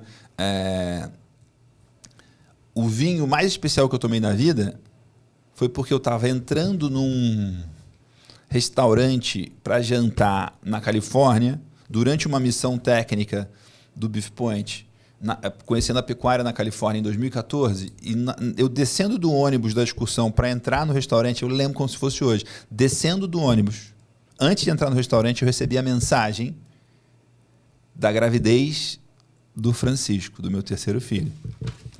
E quando eu ouvi essa mensagem, essa notícia, eu pensei, hoje eu vou tomar um vinho bom. E eu entrei nesse restaurante e pedi um vinho bom. E o vinho que eu tomei nesse dia é um dos vinhos mais famosos da Califórnia, que chama Opus One, 2014. 2017, na véspera de uma nova viagem técnica do Beef Point, nessa vez no Texas, estou em Dallas, num evento de marketing digital do Jeff Walker, com uma turma de brasileiros, inclusive com o Vitor. Uhum. Vamos jantar numa steakhouse incrível e sentamos numa sala privada nessa steakhouse, um jantar incrível. O garçom brasileiro vem atender a gente e falou, quem sabe eu vou tomar Opus One hoje de novo, que hoje é um dia especial. Ele fala, é uma excelente escolha. Aí ele traz o cardápio. Quanto é o vinho? $500. Eu falo, não, mas tem uma coisa errada. Eu já tomei esse vinho e com certeza eu não paguei $500, porque em 2014, hoje eu acho, cara, em 2014 eu não tinha a menor condição de eu tomar um vinho de $500. Ele falou, não, esse vinho, ele virou moda entre milionários chinês. E ele subiu muito de preço. Se você tomou em 2014, ele até paga uns $100. Eu falei, então tá bom. $100 eu tomei. E aí o que aconteceu? Não tomei esse vinho dos $500. Nessa viagem, nesse dia, nesse jantar, era um sábado à noite. No domingo de manhã começa a viagem do Beef Point no Texas. Uma das pessoas que estava na viagem da Califórnia foi de novo na viagem do Texas e levou o pai. Pai e filhos incríveis, né? Pessoas que eu adoro. Seu Benjamin e o filho Benjamin. Chega no final da viagem do Texas, o seu Benjamin me dá um Opus One de presente. E aí eu tomei o segundo Opus One por conta dessa história. Né? Então, cara, o seu vinho mais especial, mais caro, não sei o que, tal, é menos relevante. Porque foi o vinho que eu tomei na noite que eu descobri que eu ser pai pela terceira vez. Sim. E depois tem uma história com pai e filho que são queridos e pessoas que eu admiro, respeito muito, me dão de presente numa situação muito... com um bilhete maravilhoso também. Sim. Sabe? Então, o que faz ser especial é muito mais do que o que está dentro da garrafa. Eu não falei nada sobre o que estava dentro da garrafa. Sim. Né? E nem notas de que tinha nada. Tipo, é a história. É aquele momento. É aquele momento. Agora... Então, tem muito Muito do que a gente faz também com marketing no agro tem a ver com isso. A gente criar... Lembra da definição de branding, né? De marca? Memórias, histórias, expectativas e relacionamentos. As minhas memórias, histórias, expectativas e relacionamentos com a carne do Ponte Verde são incríveis. As minhas histórias, memórias, expectativas e relacionamentos com o Opus One são incríveis. Sim. Agora, Miguel, já que você tocou no assunto do Francisco, o Francisco está com 8. Vai fazer 9. O Antônio está com 14 e o Vicente tem 16. Nessa construção como pai, como tem sido o Miguel antes da separação, né? Um pai solteiro em si, e um pai casado e um pai solteiro. Como que é o Miguel nesses últimos 16 anos? O que você se descobriu durante esse período? E como que é o Miguel de agora? Eu sei que até é mais religioso, mais próximo você também tem construído aí uma relação, né? Sim. Olha, primeira coisa, divorciar é uma coisa muito difícil e muito triste, porque você não conhece ninguém que casou para divorciar, muito menos com 3 filhos, né? Então, durante muito tempo, quando eu estava recém-divorciado, eu carregava uma sensação de culpa, de fracasso, de derrota e de vergonha muito grande. Muito grande. Tinha dificuldade de falar sobre isso, não falava e tal. Então era uma coisa muito pesada para mim. Ao mesmo tempo que me divorciar foi uma grande quebra na minha vida, no sentido de um grande momento de potencial virada. Que você pode não virar nada, ou você pode continuar completamente igual, ou você pode degringolar. Mas foi uma coisa de, peraí, agora é um novo recomeço. É um novo começo. E eu parei para olhar para as coisas importantes da vida, de como eu posso me forjar, me preparar, como que eu posso me reinventar, como que eu escolho viver daqui para frente. Sim. Né? De coisas que... Porque não tem mais automático. O automático acabou. Não tem mais automático. Então, como eu vou fazer daqui para frente, sendo que eu tenho vários desafios? Antes, os meus filhos estavam todos os dias na minha casa. Hoje não estão mais. Então, e os meus filhos, quando eu recém-divorciado, eles falaram, agora você está um pai mais presente. Porque quando eu estava com eles, eu estava 100% com eles. Sim. Né? E aí, essa busca ficou uma coisa muito ativa minha de... Primeiro, eu aprendi também que ser pai é transbordo. Tipo, você vai ser um bom pai se você for um bom homem. Então, aí, cada vez mais eu tenho buscado assim... Quais são os meus amigos? Quais são as pessoas que eu convivo? Que, se eu estiver convivendo com elas e os meus filhos estiverem juntos, vai ser bom para eles. Vai ser inspirador para eles. Vai ser exemplo para eles positivo. O quanto que os meus comportamentos são comportamentos que dão exemplo positivo. Tem uma coisa curiosa que a maioria dos pais... Os filhos nunca viram eles ficarem bom em alguma coisa.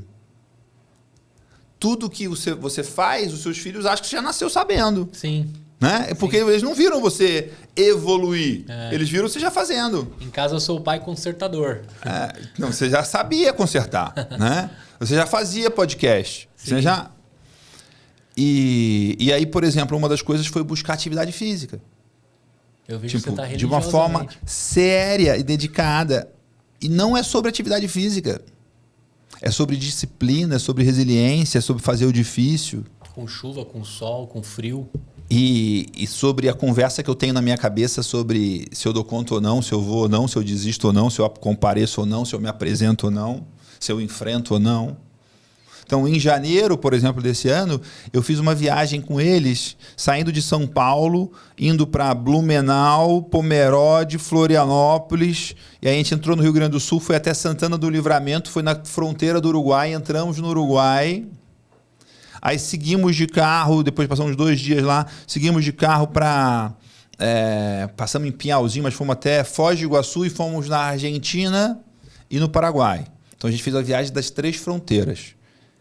em 12 dias, além de ir para a praia, Florianópolis, não sei o que e tal, fomos um monte de lugar, eles visitaram o Uruguai, a Argentina e o Paraguai. Eu dirigi 4.000 quilômetros em 12 dias. Os meus filhos viram eu treinar vários dias dentro do quarto do hotel. 10 da noite, 11 da noite, meia-noite. Eles viram eu fazendo o difícil. Independente da situação, férias que você Independente da situação, independente se eu estava cansado ou não, independente eu estava fazendo. Né? Então tem uma coisa que está muito forte para mim, que é a base da influência é o exemplo. E a base da influência é eu dou o exemplo, ao mesmo tempo que eu desafio, ao mesmo tempo que eu me desafio e me aprimoro, ao mesmo tempo que eu dou apoio. E ao mesmo tempo que tem uma coisa muito interessante que não é só o exemplo. Porque o exemplo demora muito. Mas não é só a conversa, porque a conversa é frágil. É o exemplo e o falar. Por quê? Se você conviver 20 anos com uma pessoa que vive numa linha de conduta, muito provavelmente você vai pegar essa linha, você vai pegar essa filosofia, você vai pegar esse... Mas são 20 anos, cara. E vai ter gente que não vai nem pegar tudo.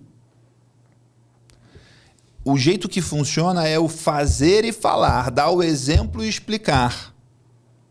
Porque você acelera a pessoa a pegar as coisas, a essência, a filosofia, o jeito de trabalhar, porque você está descrevendo e falando, ó, isso aqui é importante. E você também entende que o tempo que você está com eles é para registrar essas memórias. Registrar essas memórias. Porque você não está mais 100% do 100%, do exato, tempo com eles. Né? E às vezes é numas coisas pequenas, nos detalhes. Cada minuto vale, sabe? vale Tipo, dias. Em 2015, eu fiz uma viagem com os dois, o mais novo era recém-nascido, que eu fui com alguns amigos com os filhos para Disney, e eu e os meus 2 filhos mais velhos. Cara, a gente passou, sei lá, 1 semana, 10 dias na Disney. Eu perguntei o que vocês mais gostaram da viagem. Sabe o que eles falaram? Isso há 10 anos atrás. Foi o dia que a gente brincou de Nerf dentro do quarto do hotel. Olha. A gente tinha comprado aquelas arminhas de espuma e ficaram os 3 fazendo uma guerrinha de Nerf dentro do quarto. Que poderia ser feito em qualquer lugar do mundo. Em qualquer lugar, não precisava ter ido para Disney, não. É. Vende na loja aqui no Brasil, a Nerf. Sim. Não precisava ter ido. Sim. Mas porque foi um momento de diversão, de presença, de estar ali fazendo. Você entende bem como que você tem que administrar o seu tempo e o tempo que você está com eles para ser de qualidade, né? Cara, e ao mesmo tempo, assim, eu tô longe de ser perfeito nisso. E é muito difícil. Muito difícil. Sim. Porque tem o aparelho mais poderoso de tornar você uma pessoa reativa, você está carregando ele dentro do bolso o tempo todo, que é o celular. Por acaso, tá ali... Né? Inclusive já trocaram a pessoa que está gravando aqui. Ela já entrou, saiu a Maiara e entrou a Fernanda. Entrou outra pessoa aqui. Mas o celular está ali agora, por acaso. A gente está num estado de presença aqui sim. muito maior do que se a gente estivesse olhando o WhatsApp aqui, né? Já pensou? Sim. Se a gente tivesse com o celular ligado, olhando aqui, ia ser uma droga essa gravação. Radicalmente pior. Se a gente gravasse esse podcast com o celular ligado, vendo mensagem. E eu pensar 1000 coisas. Pô, o Miguel tá aqui de saco cheio. Miguel não tá curtindo e tal. Puta, né? Que merda. Como é que eu me torno mais interessante? Eu ia ficar pensando em... Como é que eu rebolo mais aqui para ver se o negócio... Né? Então, e tem essa... Então é difícil. Então, por exemplo, eu tô começando uma mudança minha, inclusive de horários da minha agenda. De ter um período do meu dia que está intencionalmente travado, começando esse mês. Começou segunda-feira. Porque quando eu tomei a decisão, a minha agenda de março já estava marcada. Não dava para não fazia sentido desmarcar. Mas tomei a decisão no início de março e falei, ó, minha equipe, a partir de 1º de abril, salvo exceções, essa janela de tempo do meu dia aqui não pode marcar nada. E essa semana eu fui ver o treino de futebol do meu filho. O treino de futebol do meu filho, do Antônio, não é sobre futebol, cara. Sobre presença. É sobre resiliência, é sobre dedicação, é sobre fazer o difícil, é sobre ficar mais de um ano treinando e se dedicando ao máximo para uma coisa que não é certeza. Ele quer ser jogador de futebol? Quer ser jogador de futebol. E dá para garantir isso? Não. Não dá. E aí eu fui falar com um professor que é um ex-jogador de futebol e falei para ele, olha, eu quero saber qual que é o checklist completo, qual que é a lista de coisas difíceis que um jogador tem que fazer. Que a gente precisa fazer. Não é para garantir que ele vai ser jogador. É pra gente garantir que a gente fez tudo o que a gente podia fazer. Sabe o que esse cara me falou? Tipo, já foi 20 anos, aposentado, 20 anos jogador, tal. Jogador um monte de time, não sei. Falou, Miguel, quase nenhum pai vem me perguntar isso. A maioria dos pais querem que o filho seja jogador. Mas não querem saber quais são as coisas difíceis que a gente tem que fazer para conseguir fazer isso. E, ao mesmo tempo, eu não entendo nada de futebol, né? Eu sou, tipo, zero à esquerda de futebol. Tá longe de ser minha habilidade única. Mas eu chego lá no treino e eu vejo o estilo desse professor, que é o dono da escola. Tipo, ele deu uma bronca outro dia, que estava não sei quem, ou vários alunos que não estavam se dedicando tanto, assim, estavam fazendo meio corpo mole. Ele parou o treino e falou, pessoal, é o seguinte, ó. Vocês podem ir em todos os times que eu já joguei. Perguntar para qualquer pessoa como que era jogar comigo, como era treinar comigo. Tenho certeza absoluta, posso apostar com você, que todos, sem exceção, vão falar a mesma coisa. Não fazia corpo mole. Fazia o seu melhor. Dava o seu melhor. Todas as pessoas em todos os times que eu joguei nos meus 19 anos de carreira vão falar a mesma coisa. E eu não estou vendo isso aqui. Eu falei, meu Deus, está valendo o cara estar aqui. É isso que eu quero que o meu filho escute, não de mim. Sim, sim. Sabe? De outras pessoas. E ao mesmo tempo eu vou lá, eu tenho um treino, né? De treinar pessoas. Uhum. Então eu vou lá no treino, eu não tenho nada de futebol. Mas eu vejo como o treinador está se posicionando, como ele está se apresentando. Eu vejo como cada um dos... Tem gente super hábil, mas está lá meio brincando. Meio, vamos ver, fazendo gracinha e tal. Vai virar nada. Sim. Né? Assim como tem um ali que talvez não tenha habilidade dentro dele. Mas vai se dedicar muito. Porque eu lembro, quando eu era adolescente, no meu colégio lá no Rio, um professor de química falar assim, na minha rua morava o Ronaldo Fenômeno. E na minha rua, das crianças que jogavam bola na rua, o Ronaldo não era o melhor, era o segundo melhor. Olha que loucura. Ele se tornou o melhor jogador do mundo, cara. Sim, na época dele. Do que eu vi jogar. Melhor do mundo da época dele. Sim. Ele não era o melhor da rua dele, cara. Ele era o melhor do mundo. Tinha um cara melhor que ele. Só que esse cara não fez as coisas todas que precisavam fazer. E não, talvez tem sorte aí também, né? Sim. Porque o cara pode se machucar e não conseguir jogar mais. Sim. E você sabe que uma vez eu vi uma entrevista do Oscar, já deve fazer uns 10, 15 anos, que ele não gostava do apelido Mão Santa. Ele falou, pô, que sacanagem me chamar de Mão Santa. Eu chego antes do treino. Não foi abençoado nada, né? Foi abençoado pela dedicação. Eu chego antes e saio depois. Eu chego antes e saio depois. Eu não sei. Foi num podcast? Não, foi. Tô brincando. Não era podcast que ainda não estava bombado. Provavelmente no Jô Soares, algum desses. Que é o primeiro podcaster que eu conheci. Jô Soares. Mas ele falava isso. Poxa, cara, Deus tem sim toda a sua participação na minha vida. Mas para arremesso, era a minha dedicação. Era a minha construção. Não, as pessoas falam para mim, Miguel, você tem o dom de dar palestra. Eu falo, eu já dei palestra ruim, onde estava meu dom nesse dia? Sim. Agora, quantos cursos, treinamentos, livros, quantas palestras eu já dei e fiquei revisando e fazendo atestado de óbito de cada palestra para melhorar? Cadê? Olhado no espelho para treinar. Eu acho isso importante a gente estar falando, né? Não só para os 3 meninos que você tem lá em casa, que um dia, se eles escutarem, escuta o primeiro episódio também que eu gravei com o Miguel, que é muito legal. Mas para Em especial o final. O especial final, que depois eu vou até tocar nesse assunto, mas é da gente construir uma regularidade, a gente construir um desejo.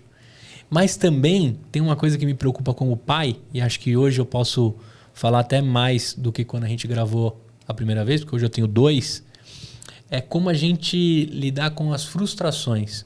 Você perdeu o checklist de como ele pode fazer tudo que estava ao alcance dele para se tornar um jogador.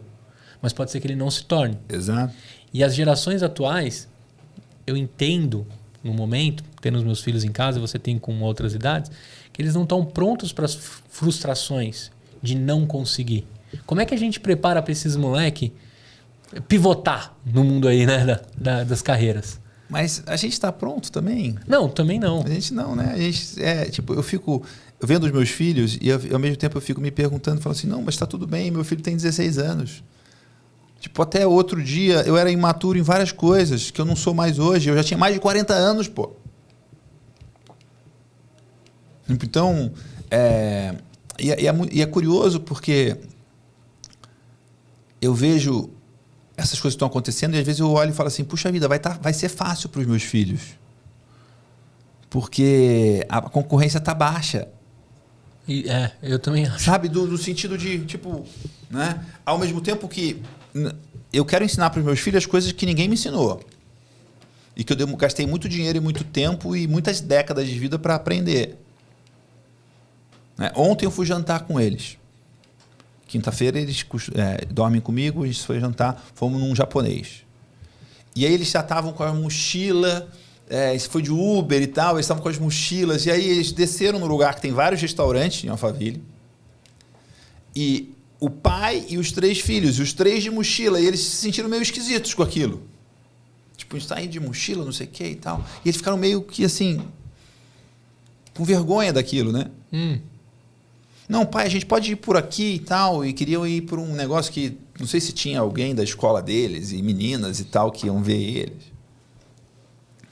E aí a gente sentou na mesa e eu usei aquilo para conversar com eles sobre... Gente, não tem nada de errado em estar de mochila ou você estar com seus pais. Ou estar com seu pai. O que talvez as pessoas vão achar sobre você... Você tem que treinar a sua capacidade de ser blindado com isso. Você não pode ter medinho do que as pessoas vão achar. E aí eu falei para eles, eu vou contar uma história para vocês. Vocês sabem que eu tinha um cabelo bem mais curto do que eu tenho hoje. Eles sabem, eles não gostam do meu cabelo, eles reclamam, acham que tem que ser curto igual era antes e tal, tipo, dão nota. Mas na pandemia, foi quando o meu cabelo... Eu já tinha tido quando... O Vicente ia nascer, eu também tive um ano que eu fiquei com o cabelo um pouco maior, assim. Mas eu sempre fui com o cabelo todo certinho, cortadinho, tipo, sabe? Menino exemplar. E eu resolvi ficar com o cabelo maior. E várias pessoas começaram a me zoar do meu cabelo. E aí, eu falei para eles, você sabe o que eu falava para as pessoas que vinham zoar do meu cabelo? Aí eles, não, o que você falava, pai? Eu falava assim, fulano, você acha que você fazer chacota do meu cabelo tem alguma chance de me tirar do sério? Tem alguma chance disso? Você acha? A minha vida tinha que estar muito, muito, muito boa para isso ser o problema na minha vida. O que você acha do meu cabelo, cara? Inclusive, eu deixei o cabelo maior uma época justamente para treinar esse desconforto das pessoas me zoarem. Sim. Tipo, cara, não pode, o meu cabelo não tem nada. Você pode achar feio, ok, é a sua opinião, pode ficar com ela aí, tá tudo certo. Você quer que eu faça o quê com ela? Nada, né? Tipo, você só tá me dando ela, obrigado, tá tudo certo, eu vou continuar com o meu cabelo. Você não gosta, tá tudo bem, você não precisa gostar. Vida que segue. Vida que segue. E eu falando pra eles, vocês têm que treinar a habilidade de fazer as coisas que vocês acreditam que tá certo, não interessa o que os outros vão achar. E aí eu falei mais para ele, e se um dia você passar aqui, você tiver com a calça rasgada e verem a sua bunda, porque você está com a calça rasgada sem você perceber alguma coisa, você não está fazendo graça, mas aconteceu, vão te zoar. Como você vai lidar com isso? Também de forma indiferente. Você não vai morrer por causa disso, você não ficou pior por causa disso, aconteceu um dia, um negócio, um acidente, e boa. Mas você tem que treinar a sua tolerância, a sua capacidade de o que as pessoas acham, e é irrelevante. Sim. E não é nem assim, vai se ferrar. Não, é só tipo, tá tudo bem, você tem a sua opinião aí. Obrigado. Não, também não precisa agradecer, não. Não, tá bom. O jeito mais elegante de responder isso é um negócio que eu aprendi com o pessoal do Barra de Access. Que o fulano vem e fala assim, não, eu acho que você está fazendo esse podcast todo errado, não sei das quantas, tal. Esse fundo aqui não devia ser tantas cores. A resposta mais elegante é, puxa vida, interessante ponto de vista. Respeitoso, elegante, educado. Não concordei, não discordei, não depreciei, não disse que vou fazer nada com isso.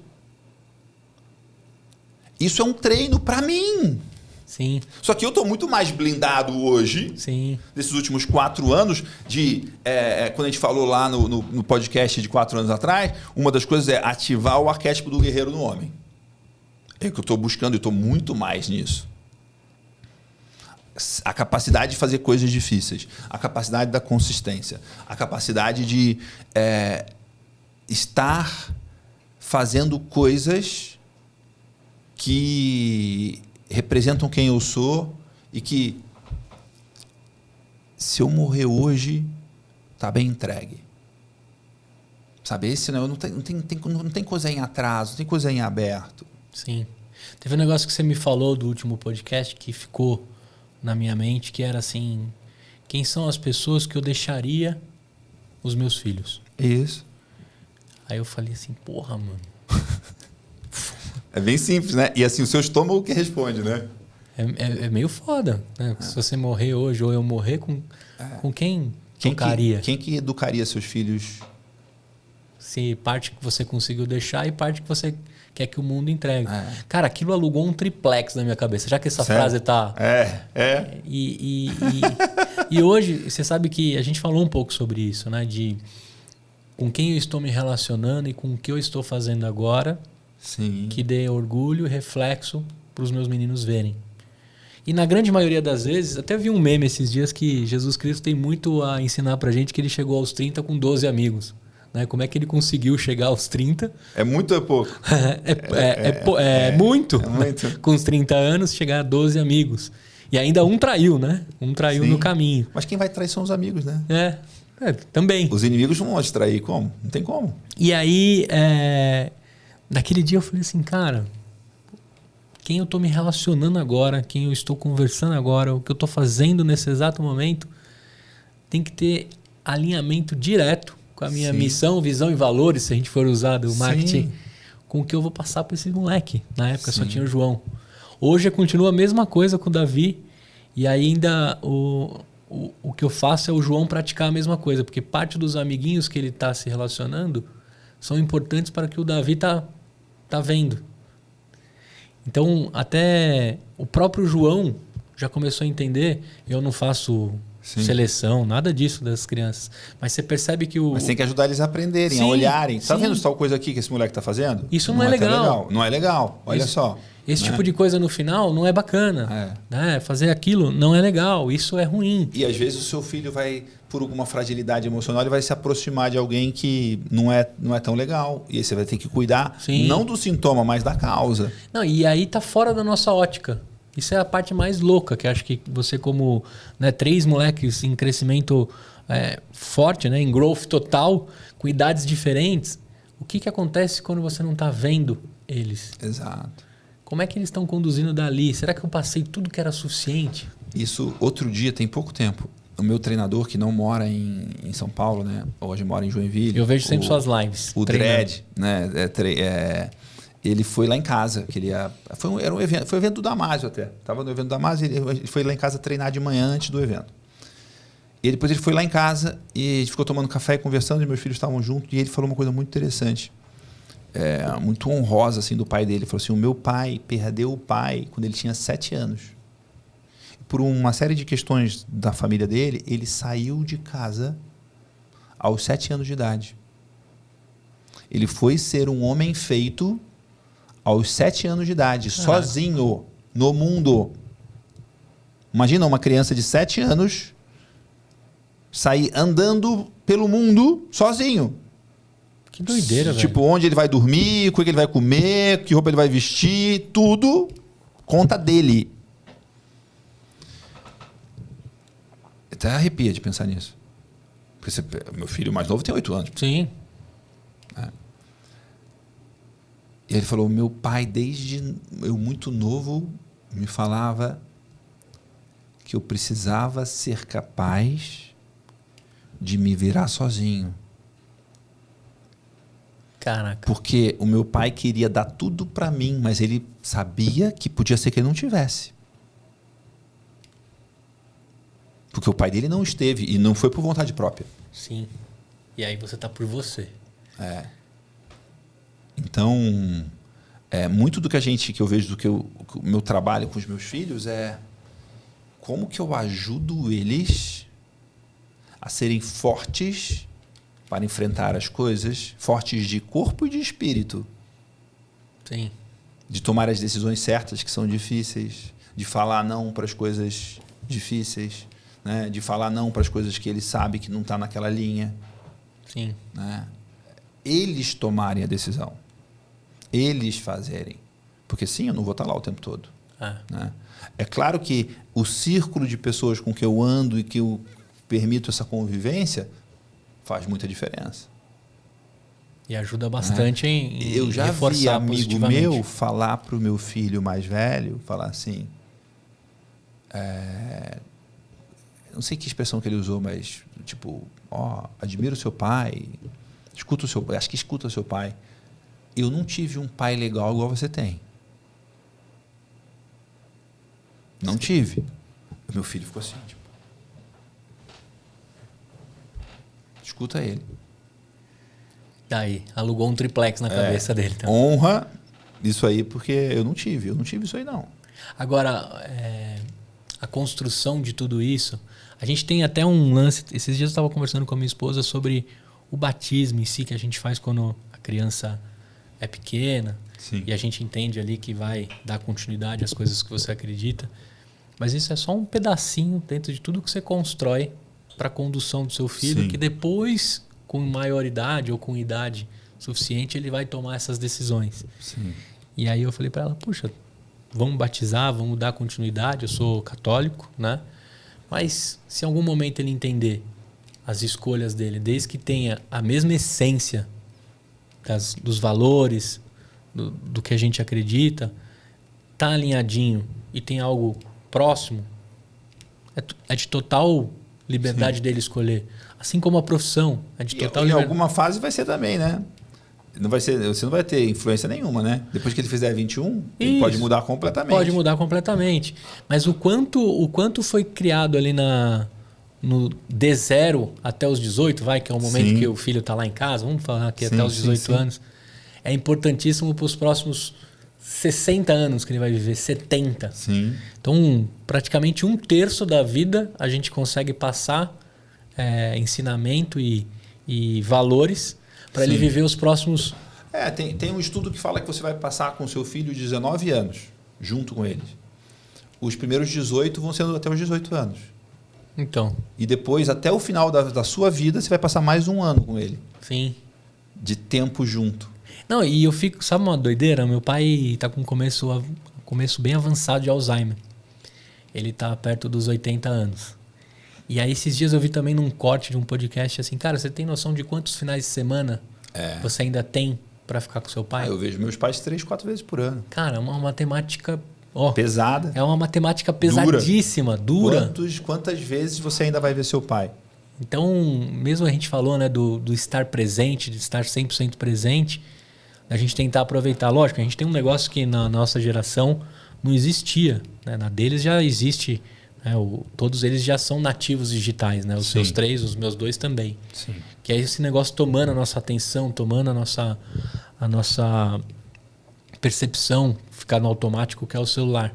Então, quando eu vou lá no meu pai, eu falo assim, cara, eu preciso jogar esse celular longe. Eu preciso jogar esse celular longe. Eu preciso viver com ele, eu preciso viver com ele. Quando eu tô com meus filhos, eu falo, cara, eu preciso desligar esse celular, eu preciso viver com eles, viver com eles. Aí acaba gerando uma ansiedade ali de conseguir construir tudo. Mas eu percebo que tem gente que nem consegue analisar isso. Nem tá vendo. Nem tá vendo, tá completamente zumbi. Isso dói. Agora, último, para fechar, no último papo que a gente teve... Seguimos 100% do seu script aí, né? Hã? Seguimos. Teve coisa que depois a gente vai fazer de outra forma, mas... eu lembro que você falou do seu anel, que foi de uma viagem que você fez. Tá aqui, que ele tem uma frase dentro e tem muita força com a sua religiosidade. O que tá rolando do Miguel de hoje, com 40 e quantos anos você tá? 45 anos. Como é que tá a sua construção de fé, de aproximação aí, independente da energia que você acredita? Sim. Olha, eu venho de uma família católica, super católica, né? Estudei em colégio católico e tal. Deu a mão à palmatória ou não? Não, já tinha recém parado, eu acho. Mas eu não sou tão velho assim, Pássi. Não, tô brincando. Mas teve algumas coisas que demorou para sair. Demorou. Mas acho que já tinha alguns anos, não sei se poucos, mas não tinha mais palmatória. Não, tô brincando em uso. Mas e aí teve uns anos que eu me distanciei um pouco desse processo.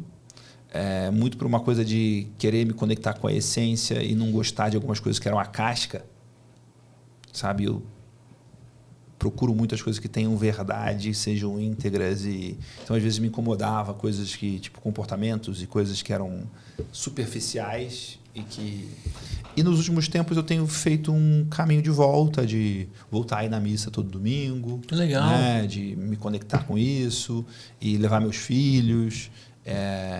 E criar esse espaço de, pelo menos uma vez por semana, rezo todos os dias, mas, né?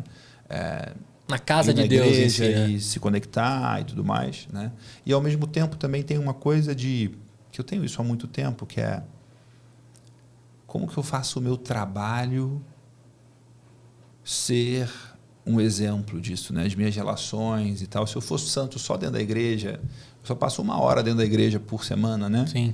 E não for santo fora da igreja, não vai funcionar. Então, e é difícil fazer isso, né? É difícil. Sim. Então tem muita tentação, tem muita coisa para você cuidar e tudo mais, mas tem sido essa busca de como que eu faço coisas que estão alinhadas de uma forma mais consistente, e tem me feito bem esse processo de voltar. Que legal. Assim, sabe? Filho pródigo. Assim. E vou te dizer que legal, que bacana. E por quê? Tem acabado essa figura, e agora que bom você contando, de voltar e a gente mostrar para nossos filhos que tem um local para você ir, para se conectar ali diretamente, né? Como se tivesse um portal direto ali. Sim. Porque eu vejo cada vez mais vazias as igrejas, independente da religião. E a gente precisa resgatar isso, né? De alguma forma, seus 3 meninos estão ali também. Acho que eu tenho ido tão vazia, não. Se você chegar meio atrasado, você fica de pé. Não, mas, cara, perto do que era antigamente, assim, eu sempre meço pelas quermesses, né? Pelas festas paroquiais, né? Os recados da paróquia sempre eram muito cheios, assim. Eu venho de um bairro que a igreja tomava 4, 5 quarteirões quando tinha as festas. O domingo, você tinha que chegar muito, muito cedo mesmo. Senão você assistia a missa do lado de fora. Cansei de assistir do lado de fora. E eu acho que também cai na mesma coisa que você falou, né? De as suas atitudes e o que você está mostrando ser de exemplo, para que esses 3 também, de alguma forma, reproduzam isso. Isso é importante. Sim. E você sabe que faz muitos anos que eu não piso na igreja e deu até uma balançada aqui agora pensando. A gente conversou antes. Domingo tá aí. Domingo tá aí. E é um momento legal para mostrar para a molecada. E uma coisa que eu fiz já poucas vezes, talvez eu vou fazer esse final de semana de novo. Tem algum amigo seu que vai na missa? Se eu vasculhar, tem. Que tem filho? Tem. Vai com ele. Com a mulher dele, com a sua mulher, com os seus filhos. Sim. Com os filhos dele vai ser... E aí, tipo, vai tomar café depois, vai tomar Isso, café celebrar, antes. né? Celebrar o domingo. É gostoso. Bem Muito gostoso. bom, muito bom. Bem gostoso. Miguelito, cara, você está ligado que essa não é a última vez que você vem aqui, né? Eu vou te chamar mais vezes. A gente conversou de tudo aqui. Se você tiver coragem de convidar, eu tenho coragem de aceitar. Não, eu tenho sempre coragem. Faltou um monte de coisa que eu queria te perguntar aqui, mas eu deixo para uma outra. Graças a Deus, cara, eu queria te agradecer por ter você ali na minha lista de amigos e de mentores e de acompanhar. Eu também agradeço. Tenho você como um amigo. Né? E eu lembrei o negócio do Jesse Hitler, que eu ia falar, que eu acabei não falando. Que ele falou assim, no Apple Podcasts, tem 2 milhões de podcasts. 500 mil podcasts tem, sabe quantos episódios? Um. Ou seja, se você fizer um podcast com 2 episódios, você já está na frente de 500 mil. Isso não é sobre podcast. Sim. Agora, quantos podcasts já tem mais de 100 episódios? Bem poucos. Pouquíssimos. Quantos podcasts no Brasil tem mais de 100 episódios? Bem poucos. Pouquíssimos.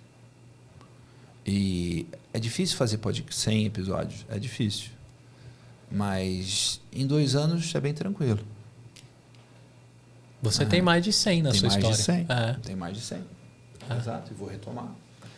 E vir aqui é um presente, né? Porque aí me reforça essa vontade, essa decisão. Sim. E tudo mais. Por último, e não menos importante, eu quero saber que nessa viagem que você fez com seus moleques, o que você foi ouvindo? Porque uma vez você me ligou todo empolgado, nunca vou esquecer. Gustavo, tô aqui viajando com meus moleques, eles estão escutando o Podpah. Sim. Estão escutando em velocidade 2, bota esse aqui, bota aquele outro. Aí, acho que você assistiu do Netão, né? Sim. E o que você foi ouvindo com eles no carro, nesse tempo aí já atualizado de viagens e... Olha, foi engraçado, porque pela primeira vez... agora tá mais difícil ouvir música com eles, porque tem gostos muito diferentes. Sim, dá treta. Então, dá treta. É engraçado isso. Porque, mas a gente escutou um audiolivro em português. Sério? E foi muito interessante. Uma das coisas que você está me perguntando aqui, assim, óbvio, a gente passou dezenas de horas dentro do carro, né? Sim, não, mas aqui trouxe... uma coisa que me lembrou, tipo, a gente escutou o livro do Marcel, que é As 9 Leis Negociáveis da Vida, que é um livro maravilhoso. E a gente escutou, não escutou inteiro não, mas escutou uma parte do Segredos da Mente Milionária, que é um livro escrito para adultos, mas que crianças entendem. Porque ele está numa linguagem muito simples. Sim. Animal. E foi muito interessante. Animal. Então eu já abro minha mochila. Eu já até sei que você vai jogar dentro dela, então. Pra eu levar um pouco de Miguel comigo, o que você me deixa de recomendação na mochila? Eu já escrevi esses 2 livros aqui. Olha, um livro que eu li muito recente e adorei foi o Seja Útil, do Schwarzenegger. Seja Útil. Recém-lançado, best-seller, facílimo de ler. Em uma... viagem você lê e tem 7 princípios dele que fizeram ele ser o sucesso mundial em 3 áreas completamente diferentes, ou seja, uma coisa altamente impensável. E uma delas tem uma visão clara do que você quer, e ele é o cara da visão. E a outra coisa é venda a sua ideia. Venda. O tempo todo. Se você não vender, não vai virar. Ele é o fruto da visão, da dedicação e da venda. Chegou ao governador da Califórnia, né? Monstro. E por último, cara, onde que a galera te encontra para trocar uma ideia, para procurar suas mentorias, seus cursos, essa imersão aí pro Texas desse ano que vai rolar, né? Quando que vai ser? Sim, vai ser em outubro. Outubro, dá tempo ainda, hein? Cuidado que as turmas dele fecham rápido, mas ainda dá tempo em esse abril que a gente está gravando aqui. Mas corre lá. Quais são as redes? @mcavalcanti, com o i no final. No Instagram, e você vai me achar no LinkedIn, né? Tem... E as marcas Agrotalento, Beef Point e Alpaca você acha também no YouTube, no Facebook, no Instagram, no LinkedIn, no site. Né? Então, Alpaca, Beef Point, Agrotalento e M Cavalcanti, com i no final. Muito bem. Você que chegou até aqui por amigo do Miguel ou de alguma forma chegou aqui pela chamada desse podcast, por algum corte que a gente fez. Aqui a gente passou do mundo agro até como se tornar um homem melhor, um pai melhor. O primeiro episódio com esse cara é muito legal também, eu vou deixar o link aqui embaixo. Mas eu queria te convidar a compartilhar isso com alguém. Se alguém está precisando de algum trechinho dessa conversa, encaminha, né? Compartilha, comenta, segue aqui o nosso canal. O EmpreendaCast segue firme e forte para o 5º ano, 5ª temporada. 12 anos já de podcast produzindo para vocês, direto aqui dos Estúdios Voz. E nessa temporada, todas as pessoas incríveis que eu conheço e que eu tenho acesso de alguma forma no meu celular, no meu círculo de amigos ou até no meu círculo de negócios. Tenho certeza que você vai gostar e algo desse episódio você vai levar para o seu dia a dia. Um beijão forte para você. Pode dar tchau para a galera aqui. Obrigado, muito bom. E eu vou fazer um chamado aqui. Pode chamar. Que é o seguinte, se você assistiu até aqui, qual foi a coisa que você mais gostou, que mais te marcou? O que valeu a pena dessa conversa aqui? Posta no seu Instagram, marca o @mcavalcante para eu saber, marca qual que você quer que marque. @Gustavo Passe. @Gustavo Passe, porque a coisa mais legal é a gente ter o feedback de tudo que a gente falou aqui. Qual foi a coisa mais marcante, mais valiosa, mais interessante para você? Marca o M Cavalcante e o Gustavo Passe. Perfeito. Agora olhando para aquela câmera, aproveitando, deixa uma mensagem para o Antônio, para o Vicente e para o Francisco. Na verdade, na ordem. Vicente, Antônio e Francisco. Vicente, Antônio e Francisco. Seu pai ama vocês muito. E o seu pai quer que vocês sejam vocês, cada um com a sua identidade, cada um com seu estilo, cada um com as suas competências, habilidades, com o seu jeito, e cada um seja você mesmo na sua melhor forma, que você encontre o seu caminho, que você encontre a sua felicidade, que você encontre a sua maestria, que você escolha, consiga encontrar atividades e trabalhos e coisas para você fazer na vida que use os seus talentos e que você consiga se dedicar profundamente, intensamente por muitos e muitos anos, e com isso você consiga colher os frutos desse trabalho. Eu vou estar sempre do lado de vocês e sempre desafiando vocês, provocando vocês e desejando que vocês sejam vocês mesmos na sua melhor forma. Encheu até a boca para falar. Vai rolar um suor masculino no meu olho. Falou! Beijão, meninos. Tchau para todos vocês. João e Davi, vocês estão assistindo aqui. A gente está documentando pessoas incríveis. Tenho certeza que você vai aproveitar também. Um beijo. Tchau!